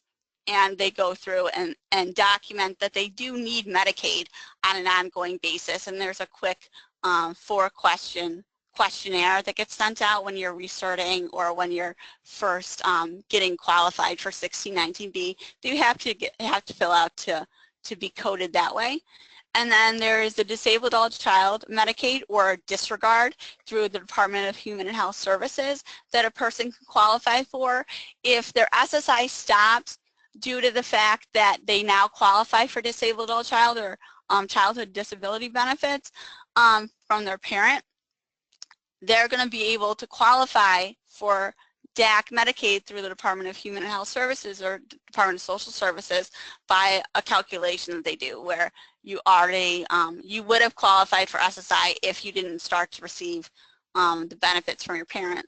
And then there's the Medicaid buy-in for working persons with disabilities, which is the most robust Medicaid that a person with a disability can qualify for in New York State, has the highest income thresholds. And you do not have to make sure that you're staying under substantial gainful activity for that for New York State. And then there's the Medicaid spend down, where a person, even though their income goes over their set monthly income for somebody who would qualify for the Medicaid that would be strictly, you know, financially determined, that person, when they have a Medicaid spend down, they have outstanding medical costs that would possibly reduce their income even further and qualify them for a spend down. And you'll hear that somebody's got like a $20 spend down or might have a $200 spend down that they have to pay every month, but once they pay that spend down, they get access to Medicaid. And why this is so important, again, Medicaid waiver services are funded by Medicaid and Medicaid only. So you got the home and community based waivers, you got the TBI waiver, you got the Office for Mental Health waiver, the Care at Home, and if your child is under the age of 18, a parent's income is waived, so they can access the waiver service without being able to qualify as a family for the Medicaid. So they're disregarding the parent's income totally so the child can access Medicaid. But when that child is above 18, that waiver does not apply anymore. And that person will have to adhere to the criteria of Medicaid like everybody else.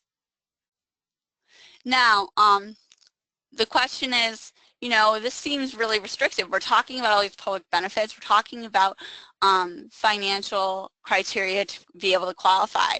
So can I or my child work and receive benefits? The answer is absolutely yes. Contact your local work incentive counselor for information and assistance. I being one of them, I want to make sure that everybody knows that you can work once you are receiving SSI, once you are receiving Social Security disability, but there are work incentive rules that you must adhere to, or you have to realize how you're going to effectively transition off of benefits, because again, these are public benefits and there's criteria, financial criteria that you must meet to still qualify for them. So here is our website of Starbridge Incorporated, and then also Neighborhood Legal Services Incorporated, who is our partner in the work incentive programs for Western New York. They oversee, and they are the entity that actually created all the wonderful handouts that I gave to you today, specifically about SSI. Now, things that you must report to any entity that you're receiving any public benefit from, you need to report a change in address, living arrangement, income, and that includes, income includes copies of pay stubs. You know, don't be afraid of the fact that, yeah, I'm working. No, report everything. You know, tell them the situation. Household makeup, when somebody moves in and out of your house or you're moving in and out of your own and possibly moving out and being independent, change in marital status, change in school attendance, admission to a hospital for more than 30 days. Now, the admission to the hospital for more than 30 days, that really applies to SSI and to the Medicaid, because when you're in the hospital for more than 30 days, your Medicaid structure and the SSI actually change. And the SSI will actually go away, but the Medicaid structure changes if you're hospitalized for more than 30 days.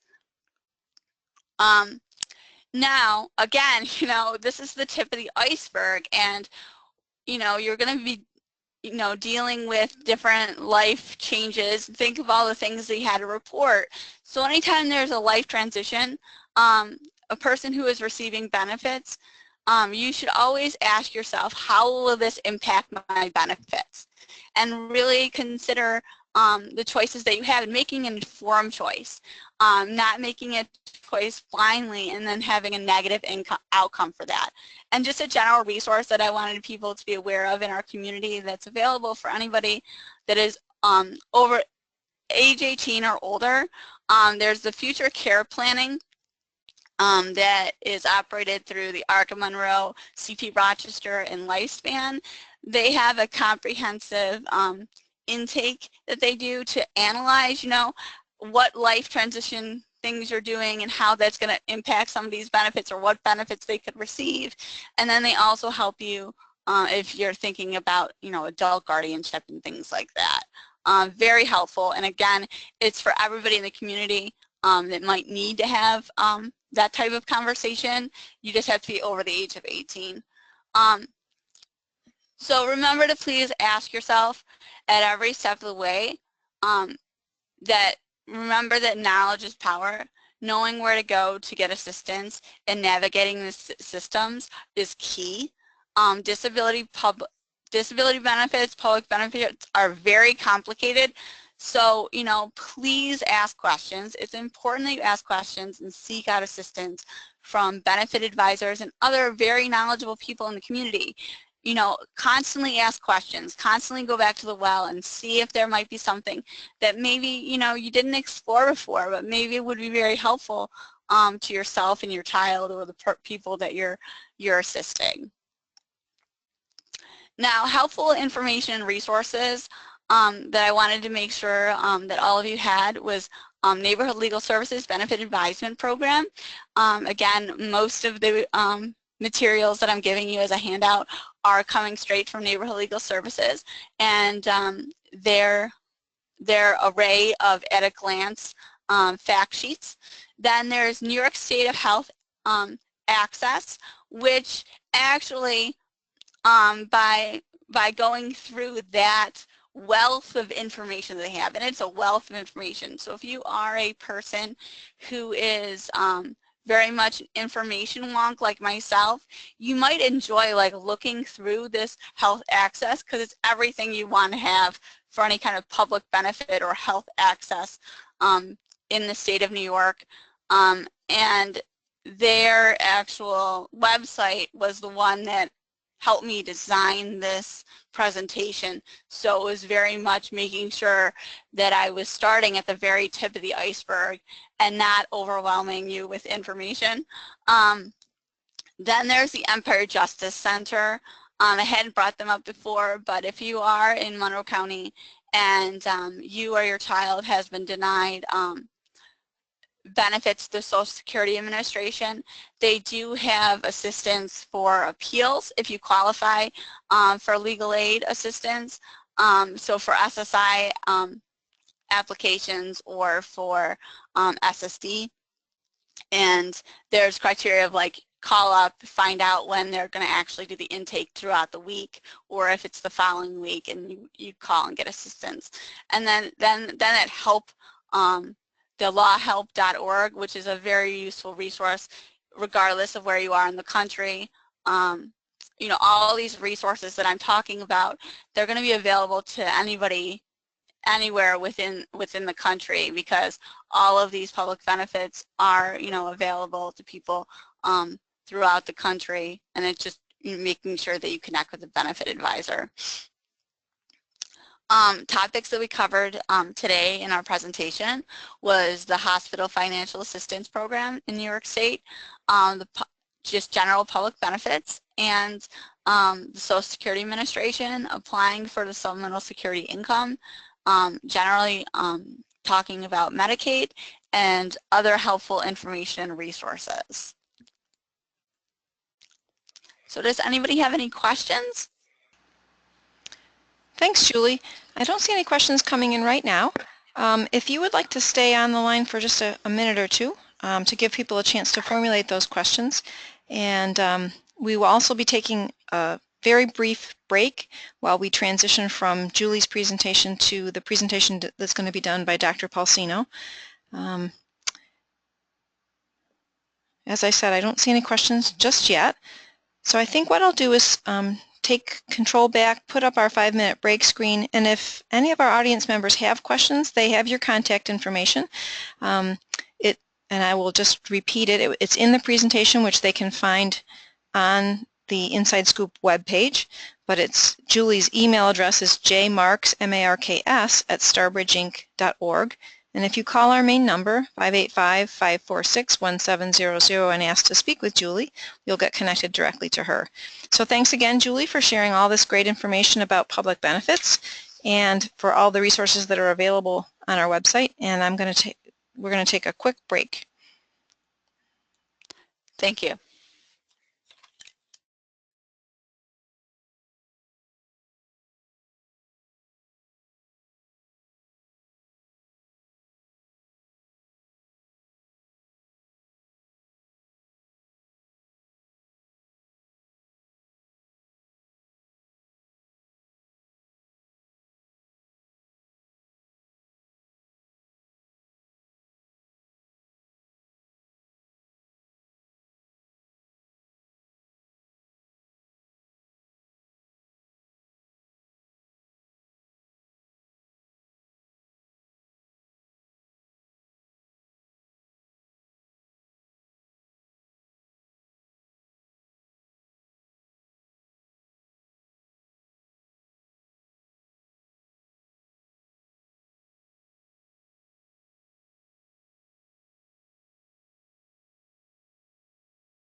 Okay, welcome back. We're pleased to welcome Dr. Tiffany Paulsino, who will talk about the healthcare transition and about the new center that of which she is the director.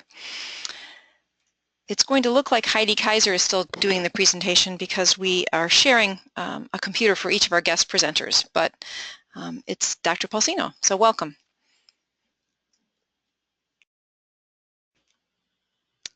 And Dr. Paulsino, you might be on mute right now. Can you check your microphone?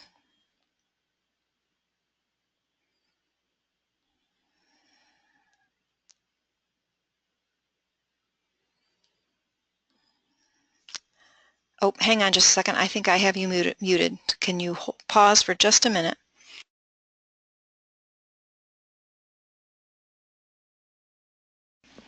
Yes, indeed, I did have you muted. All right, can you go ahead? Great, we can hear you now. Thank you. You're welcome. Good morning, everyone, and thank you for joining us for this webinar. I am going to talk to you today about some of the issues surrounding transition from pediatric to adult medical care and the local initiatives we have started to try and address some of these challenges. So certainly this is a wonderful situation to be talking about. We are the victims of our own successes of pediatric healthcare to date. So just to review some statistics from the 1970s, which is not so long ago in medical memory, that children with Down syndrome were not surviving past age 2 at that time, now surviving well into their 70s and 80s. Similar trends have been seen in other pediatric onset diseases of cystic fibrosis and Down syndrome and sickle cell disease.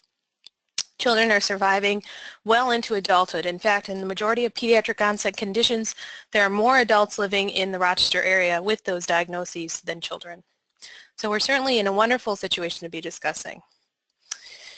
Youth with special health care needs in New York State and nationally number about 500,000.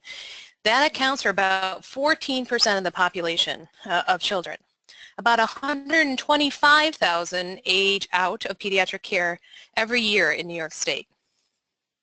So our goals for today will be to review some of the challenges for healthcare for patients specifically with intellectual and developmental disabilities, understand the need for appropriate transition from pediatric-oriented to adult-oriented healthcare, talk about some of those steps along the way, and the differences between the two focuses.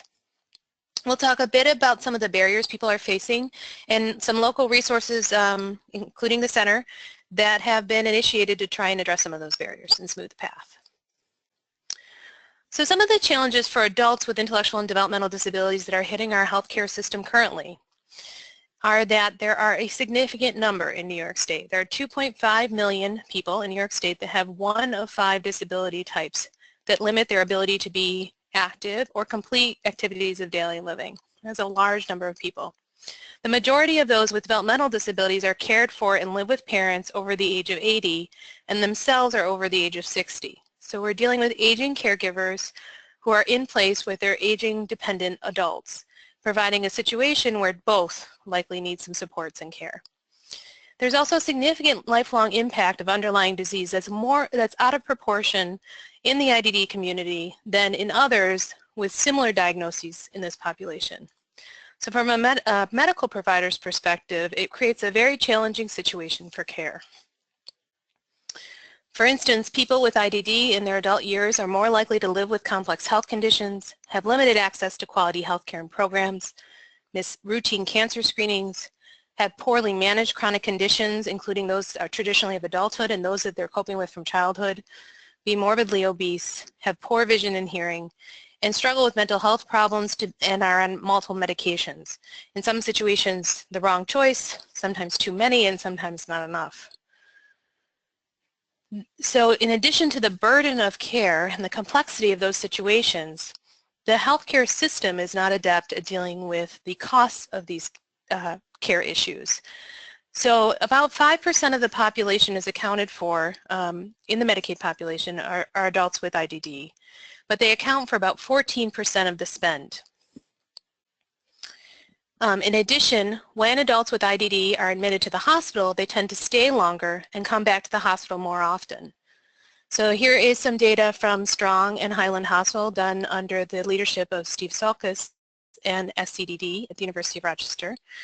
And it shows that the length of hospital stay for children with IDD is twice that of those without for diagnoses matched controls.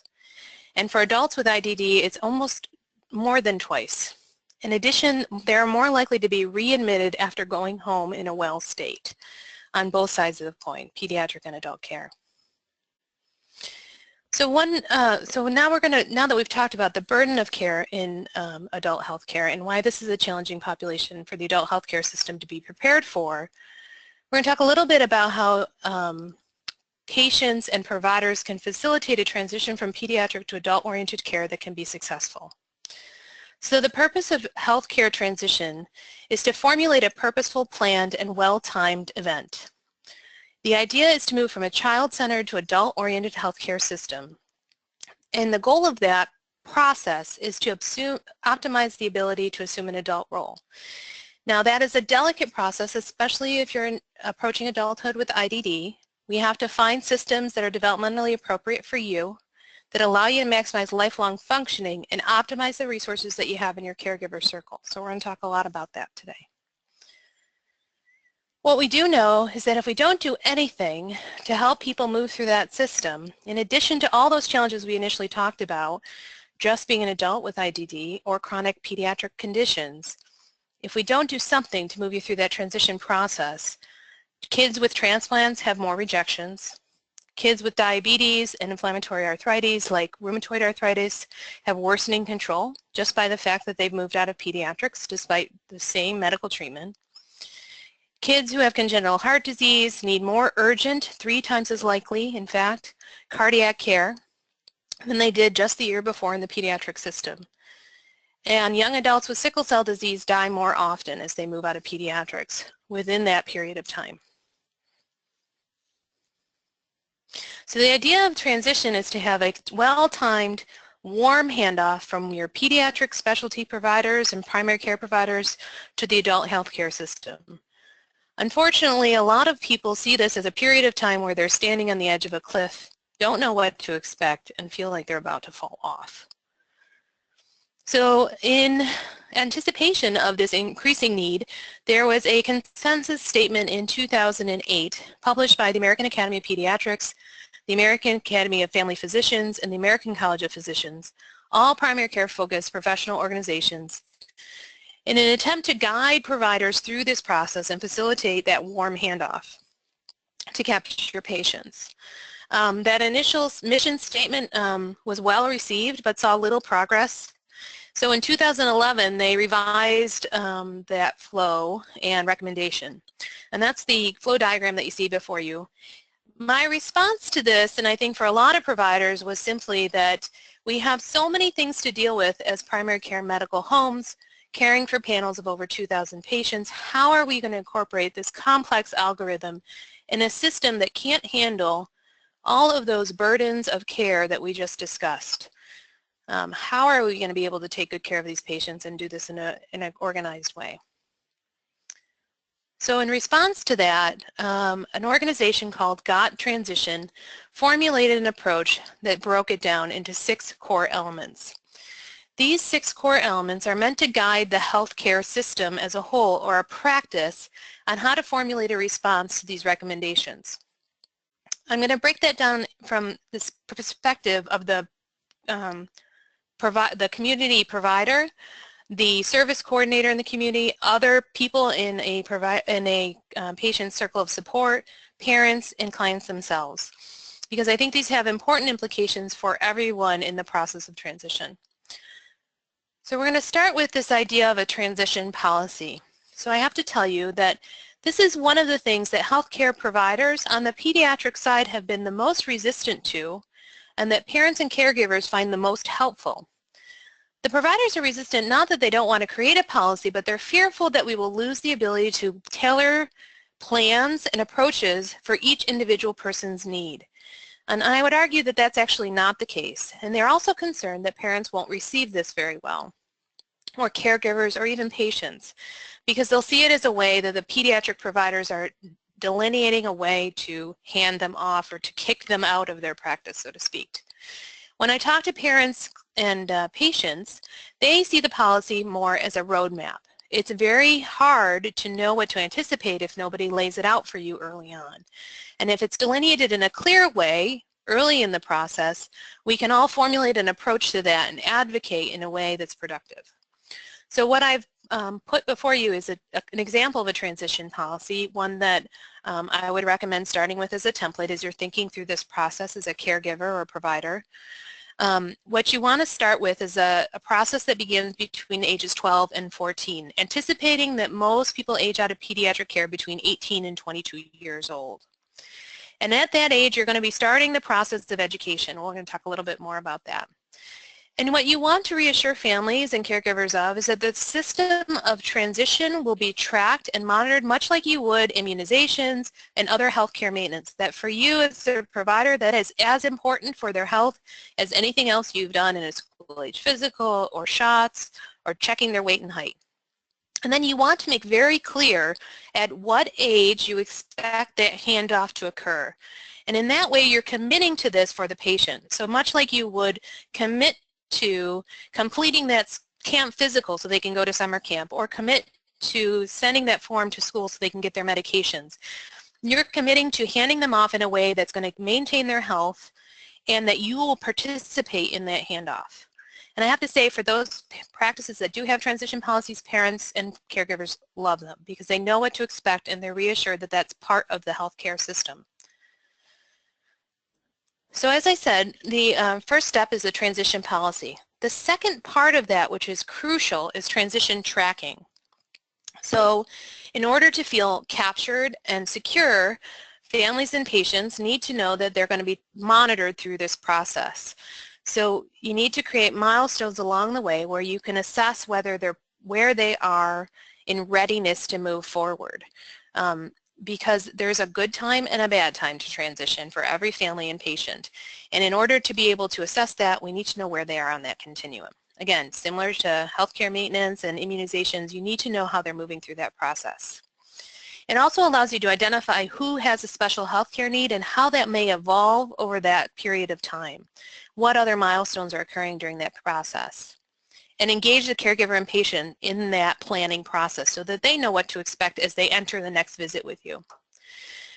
Right now, most people are approaching this as, I know my patients, that they have a small number of children in their practice with special health care needs.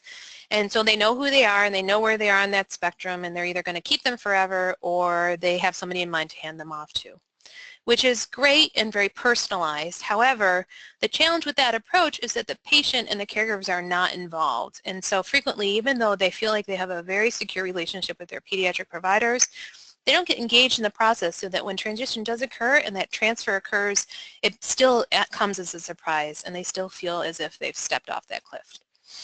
I would recommend considering using your electronic medical record to try and pull that information and create road signs along the way. GOT Transitions is in the process of formalizing those steps along the road so that you have some concrete measures to go by.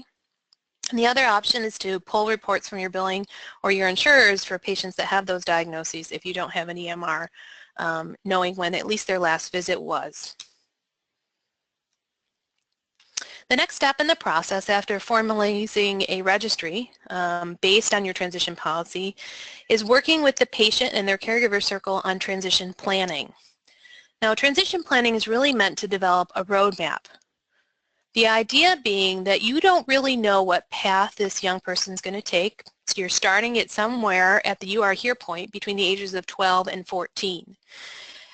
So the first question I always ask when I'm starting this transition planning process or doing consultation for a young adult is, where do you want to be in 5 or 10 years? What are you thinking about doing? Some of them may say that they want to go into a job training program. Others will still be in the school system at that time. Others may say they want to be in college or working in the community. So you can identify at least an idea of a destination. Obviously, nothing's written in stone. And then you can create paths along the way that will lead them to that destination. Now, healthcare transition planning is going to focus on the path of health and maintaining health, but there's going to be many steps in that process that will either support that or interfere with it.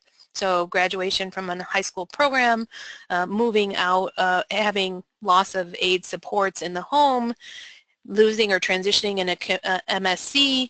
So that's why that there's depicts multiple different paths with some critical points along the way. So you want to formalize this by age 14 in some form or another, and that's a lot earlier than the requirements of school transition planning. And there's a good reason for that. Because of all those bumps along the road when you're dealing with a chronic health condition, you really need to be able to have a plan A, a plan B, and a plan C, and that everybody's on the same page. You want to make sure that despite all those multiple different paths, that we've at least achieved the preventative care services that are feasible for that patient at that time, and that we're constantly updating a medical summary.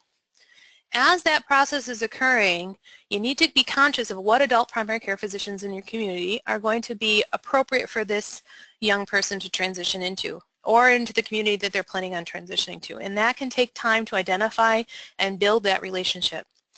The other critical points along that roadmap may be things like legal supports, consent assessments, transition planning for education. So those need to be identified, and you need to plan in advance so that the caregivers and the patient can add that to their transition plan. So part of that transition planning is an assessment of transition readiness. Now this picture depicts transition readiness with ages, but really these are developmental stages, and everybody's going to maximize their functioning at a different developmental stage when their age results in transfer or transition to adult care. So the first step in that process is theory. So usually in normal development, kids enter the ability to understand a theoretical problem around age 12 to 13. And that would mean something like, if you were to fall and cut your arm and it was bleeding, who would you go to for help? So not taking a concrete event, but more thinking about, if this happened, then what? And the way that would translate into a medical situation would be, if you needed a refill on your medication, what would you need to do? Would you call the pharmacy? Would you call the doctor's office? If you were going to miss a dose of your pill today, how would you try to address that tonight if you hadn't taken your midday dose? After that process in readiness, the kids move into a practice stage. So you'll see this in many areas for 14 to 17-year-olds. They're testing out their own personalities, they're pushing boundaries, they're trying to find their place in the world. And as they do that, they are also practicing adult skills in the healthcare setting. So this might be an age or a developmental stage at which they're able to bring their insurance card to every visit and check in at the front desk, give a history on their own in the room with the provider, or have supported phone calls to the doctor's office for concerns about their own health. So the idea being that they're able to practice and fail while they're being supported by their caregiver circle in a robust way. And after age 18, or at the kind of early adult developmental stage, they really should be ready to implement. So while they still may be in their pediatric office, they should be viewed as an adult at that age, and with whatever supports have been placed around them to allow them to function in that role, those should be accessed so that they can be independent in their health care. So part of knowing where a patient or client falls on that spectrum is a readiness assessment. So GOT Transition has done a beautiful job. Oh, I was going to show you that readiness assessment, but I don't think that's going to happen. At formulating a readiness assessment for patients. So you have the GOT Transition website is available to the general public, and you can click on their readiness assessment. It walks kids and their families through 2 domains, and these can be completed by either caregivers, parents, or the kids themselves. The first domain is about my health. So basically knowing what their medical needs are. What are your diagnoses? Do you know what they are? Do you not know what they are? Do you need help understanding them? And then how to use the system. So what, do you know the phone number for your doctor's office? Do you know how to call the doctor on call? How do you get a refill of your medication? So moving from understanding their own bodies to understanding the healthcare system.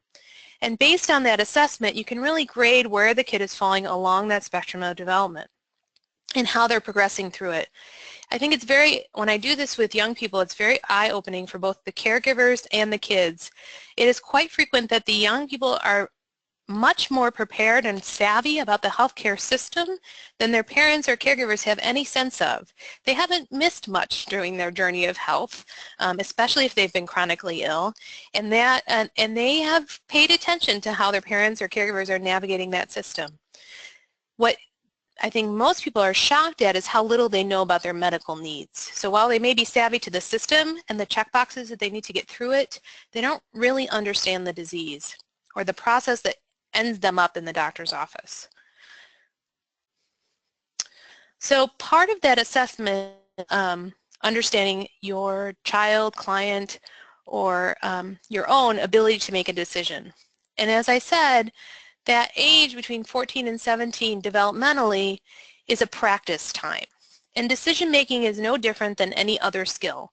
It requires a lot of different settings, a variety of experiences to be comfortable knowing that you're able to make good decisions.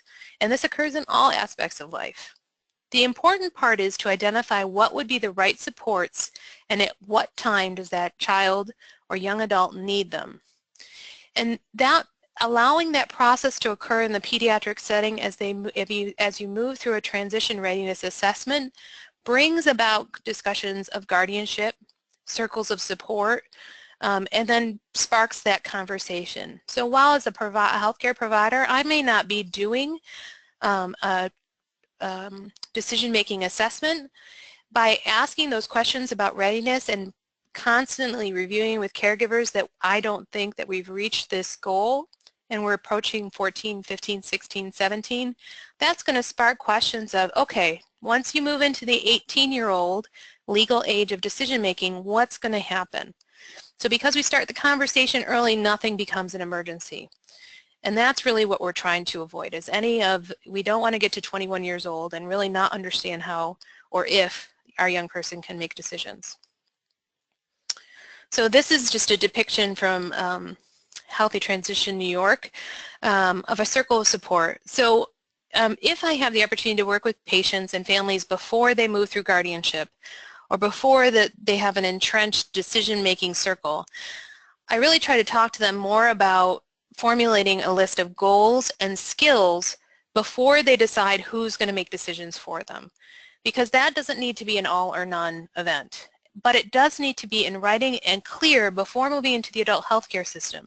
Because while the pediatric provider over the last 18 years may be very comfortable knowing that Aunt Sally brings you to appointments, but mom's really the one that does the medication refills and makes sure that the pills get in the mouth every day and works with the school, the adult provider is not really going to understand that. So they will want to go to one person for that resource because that's the way the adult healthcare system is set up. So in order to advocate effectively and convey the information that you've worked so hard to develop, you really need to define that circle of support as you're moving through a process with your experienced and the providers that know you well to formulate that circle of support. And base that on where did you want that roadmap, that transition map to send you? What was your destination? What's your goal? And then identifying your skills through that readiness assessment, where they're robust, where they need support, and where you really need 100% of someone else intervening. And then from there, developing a circle of support. So that's an important part of the transition planning process. So the other pieces of a transition plan that need to be identified are which providers will change and when. This is not meant to be an all or none event. You don't automatically turn 18 and all your pediatric specialists go away or your pediatrician goes away. It really should be a gradual handoff, but the roadmap needs to be well defined so that the providers understand how to communicate with each other and that we can support them in doing that. Where will you continue to receive inpatient or emergency room care, that path is laid out? What health goals will change in adulthood? What impact they might have on your goals. If this were to happen or I ended up in the hospital, I might not be able to continue in that job, and making a backup plan for that. Or if I got sick, even though I'm living independently in an apartment, I would want to go stay with my parents, those kinds of ideas. What are the skill limits and supports you would need? So back to that circle of support, and make plans for that unanticipated event. So again, if I were to get sick, if I lost insurance, what could I do? What would be my backup plan? And the other important part of that discussion is advanced care directives. So after that plan is beautifully laid out, part of those kind of major events along the way are when are you going to move from pediatric care to the adult healthcare setting. And often what I see when these adults move into my primary care setting is that it's occurring at a time when caregivers and patients are at their breaking point or they've already hit it. And that's really unfortunate because that creates a situation where the provider who's very excited and willing and supporting this new adult into the adult system is walking into a situation where everybody has lost their patients and they've hit a point in their health where it is critical that they have the providers who know a lot about them participating in their care. So unfortunately you can't always predict when those would be, but the important part of collaboration after that handoff from pediatric to adult care is to find this right moment. And sometimes for some patients that might mean that pediatric and adult care overlap for a period of time until you get through that critical period. But in all situations, it needs to be a process of decision making between the entire team. So as I said, this is the wrong time to make a transition or a transfer to adult care. It really should be times before caregivers and support networks are frayed and at their breaking point, and it needs to be a team decision. So when that transition happens and the movement into adult health care occurs, most pediatric providers are used to sending the pile of paper, which I find quite ironic because I've been practicing medicine in the age of electronic medical records, and the only time I see a large pile of paper is when somebody's moving out of one pediatric healthcare setting to an adult healthcare setting. There is this need to print the entire chart and send it on its way. It's the only situation where we spend a lot of money still on printing. I will often purposely say I don't want those records because I think it's an important process for the pediatric provider to think about what's important to convey in a transition summary. So you've done all this amazing work with this young person throughout their life. You've invested so much time and effort, and it would really be a shame for all of that to be lost in the process of transfer. And in addition, what that will help me do is then to call you or reach out to you to be able to answer those few questions or events that I know you've dealt with in the past or you're going to have insight into because I have that document to refer to. And often these documents are only a couple of pages long, and it's amazing how succinct you can be when you really sit down and think about the life of this young person and what has been important in their health and their social development and what has been a roadblock that you've gotten around, what are barriers that are yet to be addressed. It really is not meant to say I have solved all the problems and here you go, they're very healthy and they're ready for the world and there's not going to be any more challenges. It really is to create a smooth handoff.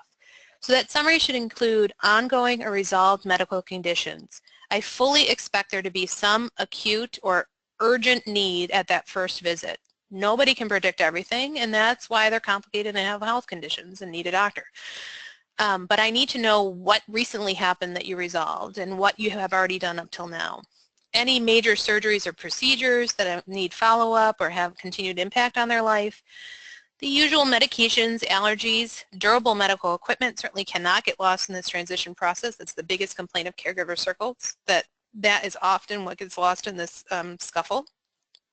What are their current and medical and community providers, and what is the process for that handoff that you've identified in the transition plan? What is their emergency care plan? So this is I would say, the most important part of optimizing individualization of a transition summary, more than finding the right physician or primary care provider or specialist. That you need to identify what are the things that cause them to call in the middle of the night and what has been the plan up to now to deal with that middle of the night call. Because that is often where the anxiety of patients and their caregiver circles occurs, is what's going to happen when they get sick. And we want to at least be able to address what's happened in the past and how we can implement it in the future, what we might want to change or revise, or how can we continue to optimize it. And if we can't start from where they have been used to, it often creates a lot of anxiety and concern on the caregiver's part. What are their goals that you've identified, that destination on that transition roadmap, both medical and personal, because health, after all, is only a way to get to where you want to go. It's not an end point. And then what was that circle of support that you spent so long identifying? So again, I don't want this big pile of paper, please. So the next process after you've identified that transition plan and you've documented a summary is to find a person. And I would recommend starting with an adult PCP or primary care provider. And there's lots of qualities, and here's a few that you're going to need if you're a young person with complex medical issues, one of which might be intellectual and developmental disabilities, or you just have challenges of access and mobilization into the adult healthcare system. The challenge of this is that the way our healthcare system works is you're given a list and your pediatrician is dealing with the same situation of accepting current primary care providers in our community or in the community that you're moving to as a young person. That list often doesn't give us any details about what is the practice like, how does the staff help you navigate that practice, what does the on-call after-hours coverage look like, so all those important characteristics that we tell you to look for. And you could go visit all these practices, and quite frankly, it's not part of their workflow to give you a tour of the practice or to interrupt a busy clinical day to meet the doctor. It's nothing like that newborn visit when you're considering having a baby and you're interviewing pediatricians. The adult healthcare system is just not set up for that kind of meet and greet opportunity. So what can you do? So one of the options is to start to understand what primary care medical home workflow looks like in the adult world. So for most primary care medical homes on the adult healthcare setting, involve an individual provider and their patient, as it would in any healthcare setting, and a lot of different needs of coordination for the provider themselves. So they're expected to coordinate your care with a care coordinator on site. They're working with a nurse who's triaging phone calls and helping to put you in a room and make sure you're taking your medications. They're talking with their secretaries, your family, getting information from urgent care, inpatient settings, and emergency rooms, and then formulating plans based on specialist recommendations. That's a lot of information to digest and mobilize a plan for in a 15-minute visit, especially if you also have an acute concern.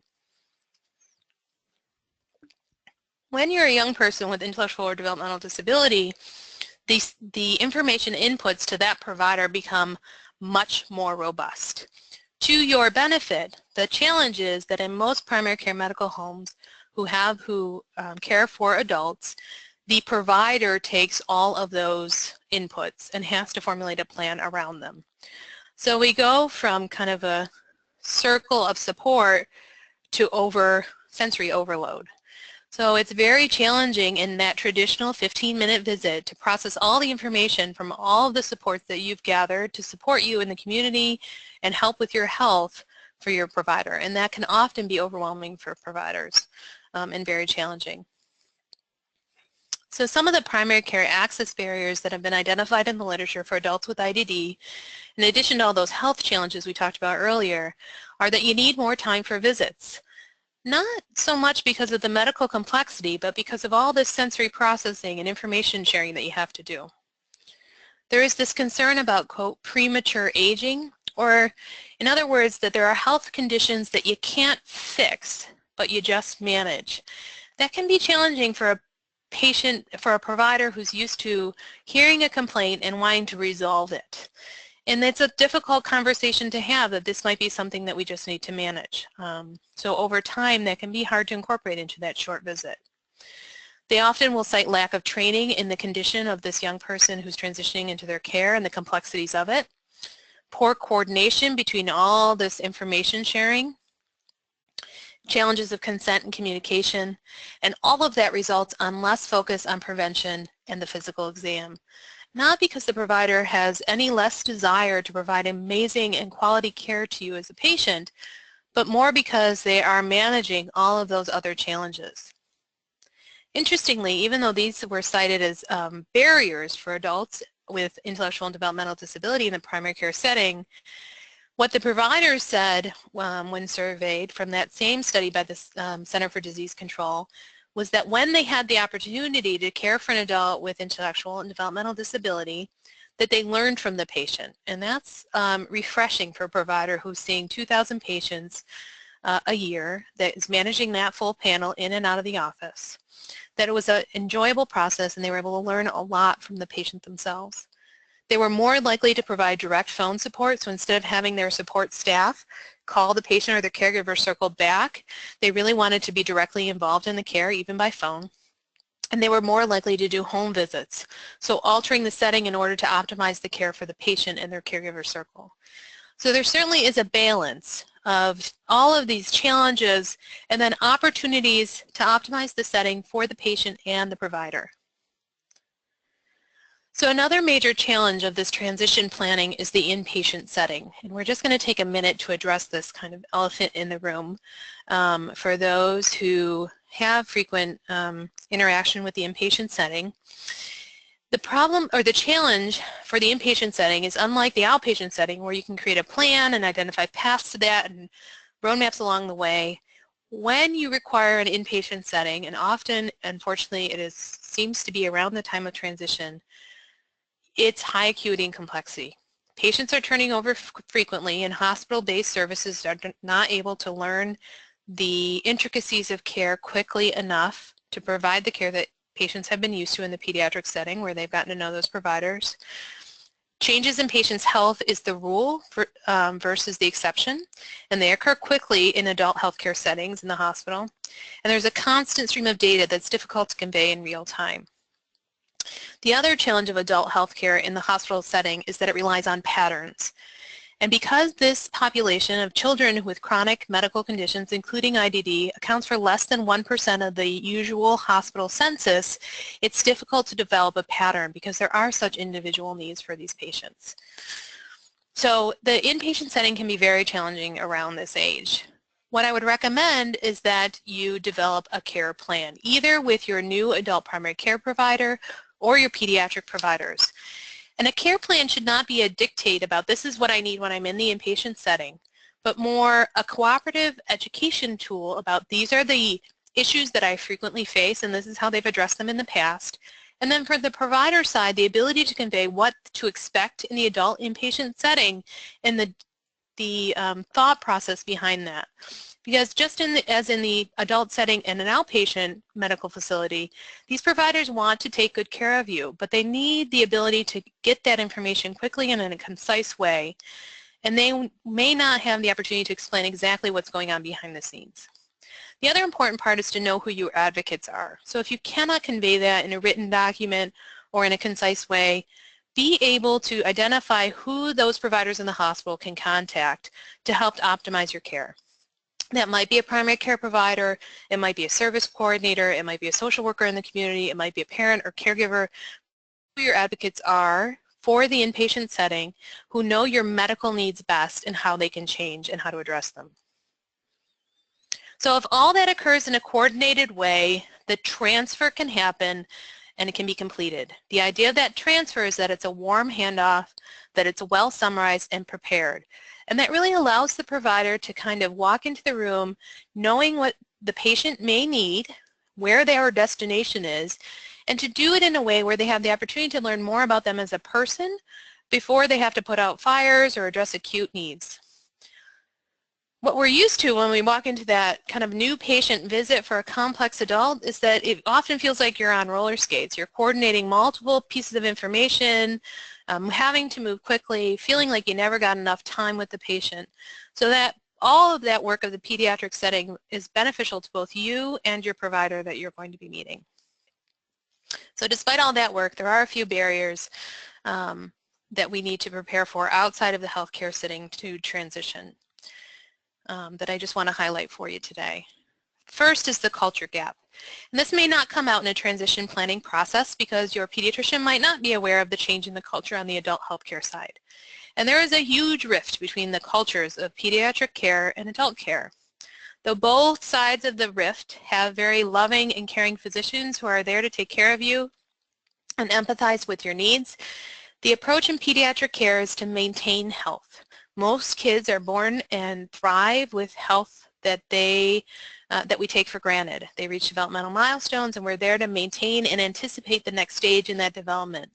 When you have a chronic health condition, the expectation is the primary pediatrician would engage specialists and they would continue to be responsible for the healthcare maintenance and movement along that normal spectrum and coordination of those specialists, but they don't provide those specialty services or chronic disease management.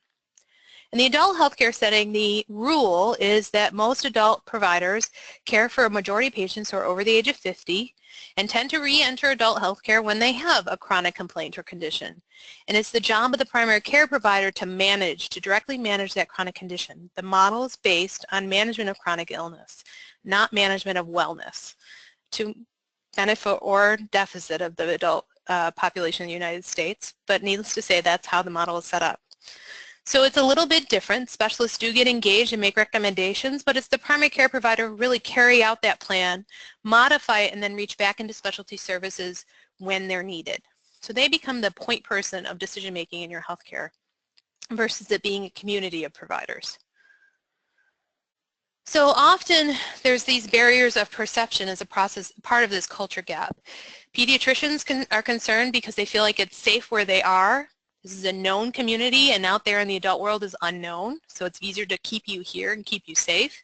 From the adult provider internist perspective, they're concerned that these young people are complicated and they deserve more services and time than I have. So all that information, I just don't have time to process it. I can't serve them well, so I shouldn't serve them.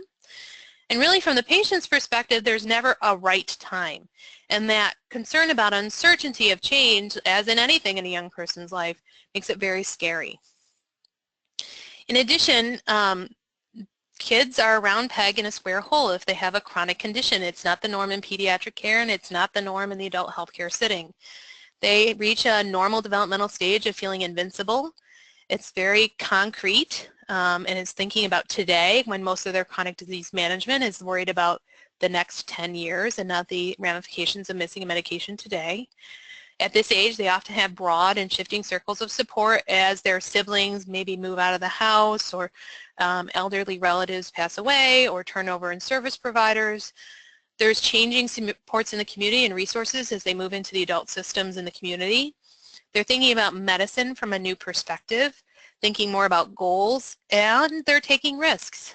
And it really is the job of the provider to kind of help them through that normal process of taking risks, supporting them through it, and making sure that they can maintain health through that process, because it's normal.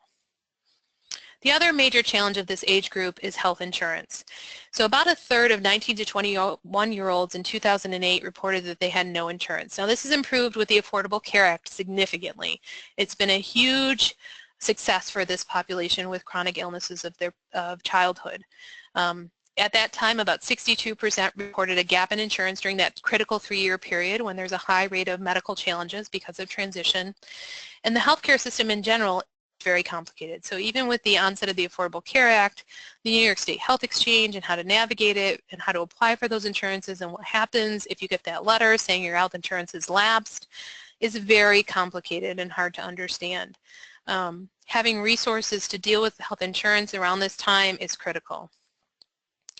The other major transition barrier is, despite all these recommendations and best efforts, about 2/3 of kids between the ages of 12 to 17 who have chronic illnesses, so more than 2 medical conditions, did not have any discussion of transition.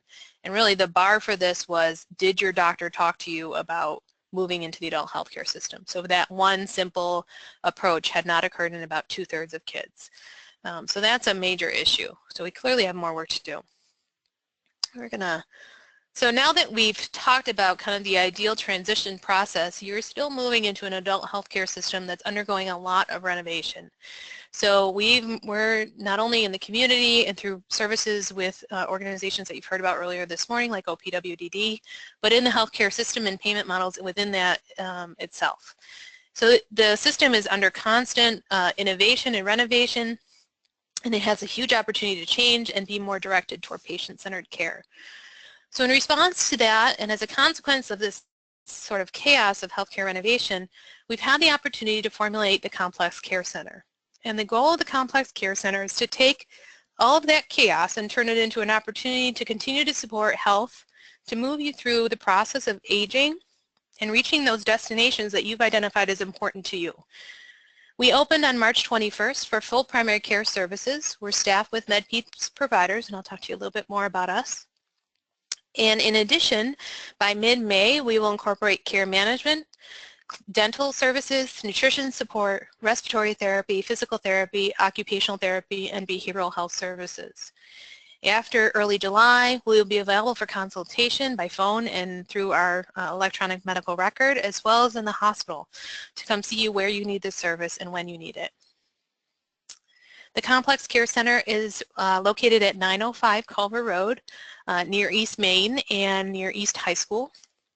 And the idea being that this building has been adapted to meet the needs of the patients that we're seeing in this adult healthcare setting as they need them. We're here to fill gaps in care that are not available in our community and to optimize the path between the resources that are available and our patients. So in addition to primary care that I told you about earlier, the need in our region and our community is so vast and so widespread that we're also incorporating other facets of healthcare management. So those include workforce development, care management, community outreach, and data management and integration. The office is optimized as much as possible for accessibility and mobility for those with mobility challenges. We've worked hard to make the office design simple and easy to navigate. Some of our features involve the ability to be dropped off right at the front door in any mobility, any transportation that you may have, to move through the space in an independent way with wayfinding at all eye levels from floor to ceiling that's easy to navigate, and no barriers between your providers or yourself. So no phone trees, no access barriers at the front desk, and all of the transitions in care are meant to be independent. So doors will open automatically, they're wide for chairs, the walls are protected for mobility assist devices. So here are just a few of the features. Our hallways are wide and clutter-free so that you can navigate with any assist device you may have. There are grab bars and wall protection along every wall if you need some assistance in moving through. All of our exam rooms are oversized from the usual healthcare setting kind of perspective.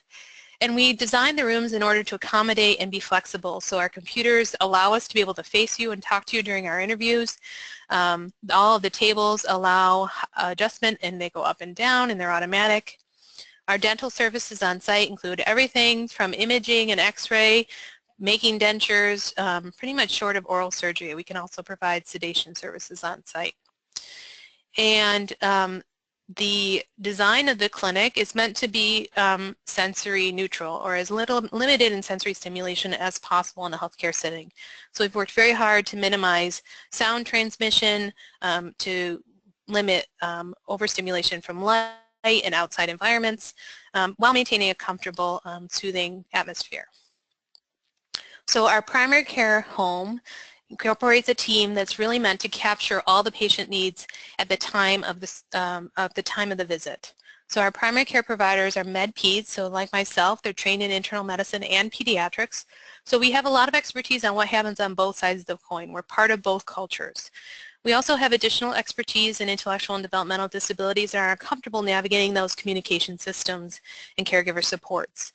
We have smaller panels of patients. We see patients in a routine follow-up for 40 minutes, and new patient visits are a little bit over an hour. And we are available every day and on call over evenings and weekends.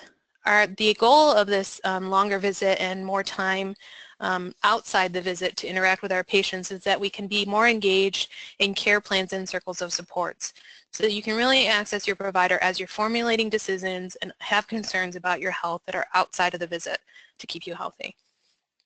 In addition to our primary care, we incorporate services from community outreach. These include group visits and education sessions for patients and families, and those are really driven by what our clients tell us they need. Consolidation of contacts within community-based resources, so we go out into the community, and this is led by our Community Outreach Director, Laura Robinson, and we're really looking to understand what resources are there, what gaps do you have, and how can we either help to fill those in the community or do we need to pull them in-house. And while those gaps are actually few and far between in our community, we have a very robust system of support. When those gaps occur, it can be very challenging for our patients and caregivers. So while they may be small, if no one's addressed them, they can really put a stop to progress toward those destinations you've identified for yourself. So one of those gaps that we've identified already 3 weeks into our opening is the availability of neuropsychiatric testing for diagnostic and functional assessments. We get a lot of calls about that. There are limited resources in our community for adults, and that's something we're working to address in conjunction with our community partners. The other challenge for our patients, not surprisingly, is vocational and education resources into adulthood for our clientele with intellectual and developmental disabilities. So we're in the midst of a renovation of OPWDD services, and this is a turbulent time where it's really important to know at what point resources are stopping and starting, and how are they being renovated, and what's the end point there. So we're working very hard to be able to develop a database of that so parents and caregivers are aware of what's going on, having to do all that work on their own. We're also working to simplify the path to access. So a lot of the challenges of, that our patients have identified about accessing community services, the applications are long, I don't really understand what they do, what can they give me, what am I supposed to ask them for? So really trying to educate on behalf of our community-based partners to help the patients and our clients understand how they can best access them and what information do they need to convey, and how can we help them create those resources and codify them in a way that our community partners need them. In addition, there's clearly a need for workforce development. So we can't take care of everybody in the adult healthcare setting, and there are a lot of adult providers who really would like to be able to care for you in this community. So one of the things we provide is a phone a friend service. So providers in our community can call me at any time or give me a page and ask me questions about how best to manage, or what's our experience, or what resources are there for this situation. And that's usually the best point at which providers need or would like education. It's the time when they're about to provide the care, and it optimizes their ability to take on more patients because they have such a limited time to process information, that the next client who comes to them with this challenge can be receive better care in a way that's more efficient for the practice. We're creating educational and continuing interprofessional education materials to increase access in the whole region. We have training programs we're formulating for both formal and informal caregivers, and helping support new transformation processes for payment models around aid supports and CDPAP. We're working with our entire other regional initiatives to create increased patient access to services and coordinating specialty services to improve access. And some of that may mean that specialists come to our clinic to be able to see patients in a cohorted fashion. So the benefits we're hoping to provide to the community with the Complex Care Center is a one-touch resource. So we really hope that over time, as those gaps and resources are identified, that we can provide a hub and reach out into spokes on the wheel to provide our patients with the services they need when they need it, and to optimize what our amazing community partners have already provided. We're going to do that through a lot of education and data management to be able to identify where patients are, and families and caregiver circles on that continuum of readiness assessment, and how they move through the adult healthcare system well into their later years of life. A consequence of all of that amazing work will be to reduce emergency room and hospitalization rates, which is not someplace anybody wants to be as they're reaching the destination they've identified for themselves in their lives. And honestly, my hope is that by educating our patients and our caregivers, that we'll be able to impact patients and families that we never touch or never talk to us, because there'll be a natural spillover effect as those clinicians that take care of our patients who are good self-advocates and have good care plans learn from them in the hospital, that those nurses and bedside providers understand what a good care plan can look like. They can transmit that to other people and other patients they care for. I'm certainly hoping to see improved patient satisfaction and health outcomes, and we will become a national model in an emerging area of medicine that will only grow with time, given the success of pediatric medicine. Oops. So in conclusion, I just want to say that it is my pleasure to care for adults with pediatric onset conditions that are complex in many ways, that families and patients are seeking a navigator and a map. They don't need us to direct them on the way. They just want us to help them formulate that plan. And transition is part of that process. It's not an event. It's not a day or a date of an appointment. It's a process over almost a decade of time. And it is honestly one of the most rewarding and challenging aspects of medicine. It doesn't involve checking a box. It doesn't involve writing a prescription. It's part of a relationship, and really that's why we all went into medical care to begin with, is because we wanted to take care of people. And what better way to take care of people than to help them plan their life and support their health as they do that. So that's all I have for you. I'm hoping to answer some questions if anybody has some. Thank you, Dr. Paulsino. We do have a question. Is the Complex Care Center going to see individuals throughout their adulthood, or is it just during the transition from pediatric care to adult care? So we see patients throughout their adult years. There are some national models, I call them pretty package clinics, where they take patients as they're moving through that transition process. The challenge of that is that people don't want to leave. You work hard to create that relationship, that formulate that plan, and that's a very intense and often emotional experience, and it's hard to leave the person who worked you through that process. So once we capture somebody after 18 or 19 years old, we keep them the rest of their lives, till death do us part. So we're there for them, and we will support pediatric providers during the transition process if they need us. Okay, thank you. Mm-hmm. I have just posted a link to the feedback for today's session, and also the links for the overall series evaluation and for the DDPC customer satisfaction survey. And because the topic was pretty comprehensive, I'm going to leave we're going to stay on for a few minutes and see if anyone has any more questions. We don't want to, sometimes it takes people a little while to formulate their questions. So if you're willing to stay for a few more minutes, we'll see whether or not anything more comes in. And if people come up with questions after the webinar has ended, feel free to respond to the email that you got for your reminder today or the follow-up that you get tomorrow, and we can forward those questions on to the appropriate presenter. If it's Dr. Paulsino or one of the folks from the Office for People with Developmental Disabilities, or to Julie, we'd be happy to forward on those questions and hopefully get them answered for you. So thank you again. I know that we went a little bit over our scheduled time, but it was tremendous information, and I'm glad that people could stick with us, and for those that ended early, they'll be able to watch it on our recording. So Courtney, would you like to wrap up?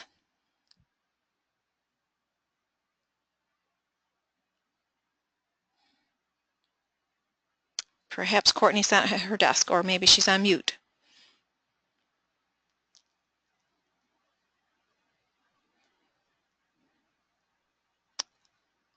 Okay, well, let me take a quick check down the hall. I'm going to put myself on mute, leave people a little bit of time to submit questions, and see if Courtney wants to do any closing remarks. Can you hear me, Pam? I can. Thanks, Courtney. Can you hear me? Yes, we can. Okay, great. I just wanted to say thank you to Dr. Paulsino and to all the presenters today, and thank you for everybody logging in today for today's presentation, and if you're able to log in for the past two, part of the Inside Scoop, How to Meet Children's Complex Medical Needs in the Home, School, and Community. So thank you. And our last thing was just please take a moment and complete the feedback. We definitely want to hear what worked and maybe what are some suggestions so we can continue to offer resources right here in our community. So thank you.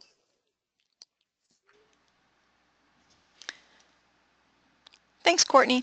I don't see any more questions coming in, so I think at this time we'll thank Dr. Paulsino again for sharing her time and expertise with us, and I'll leave the webinar open for a few minutes so people can access those links to do the feedback if they would like to do it right now.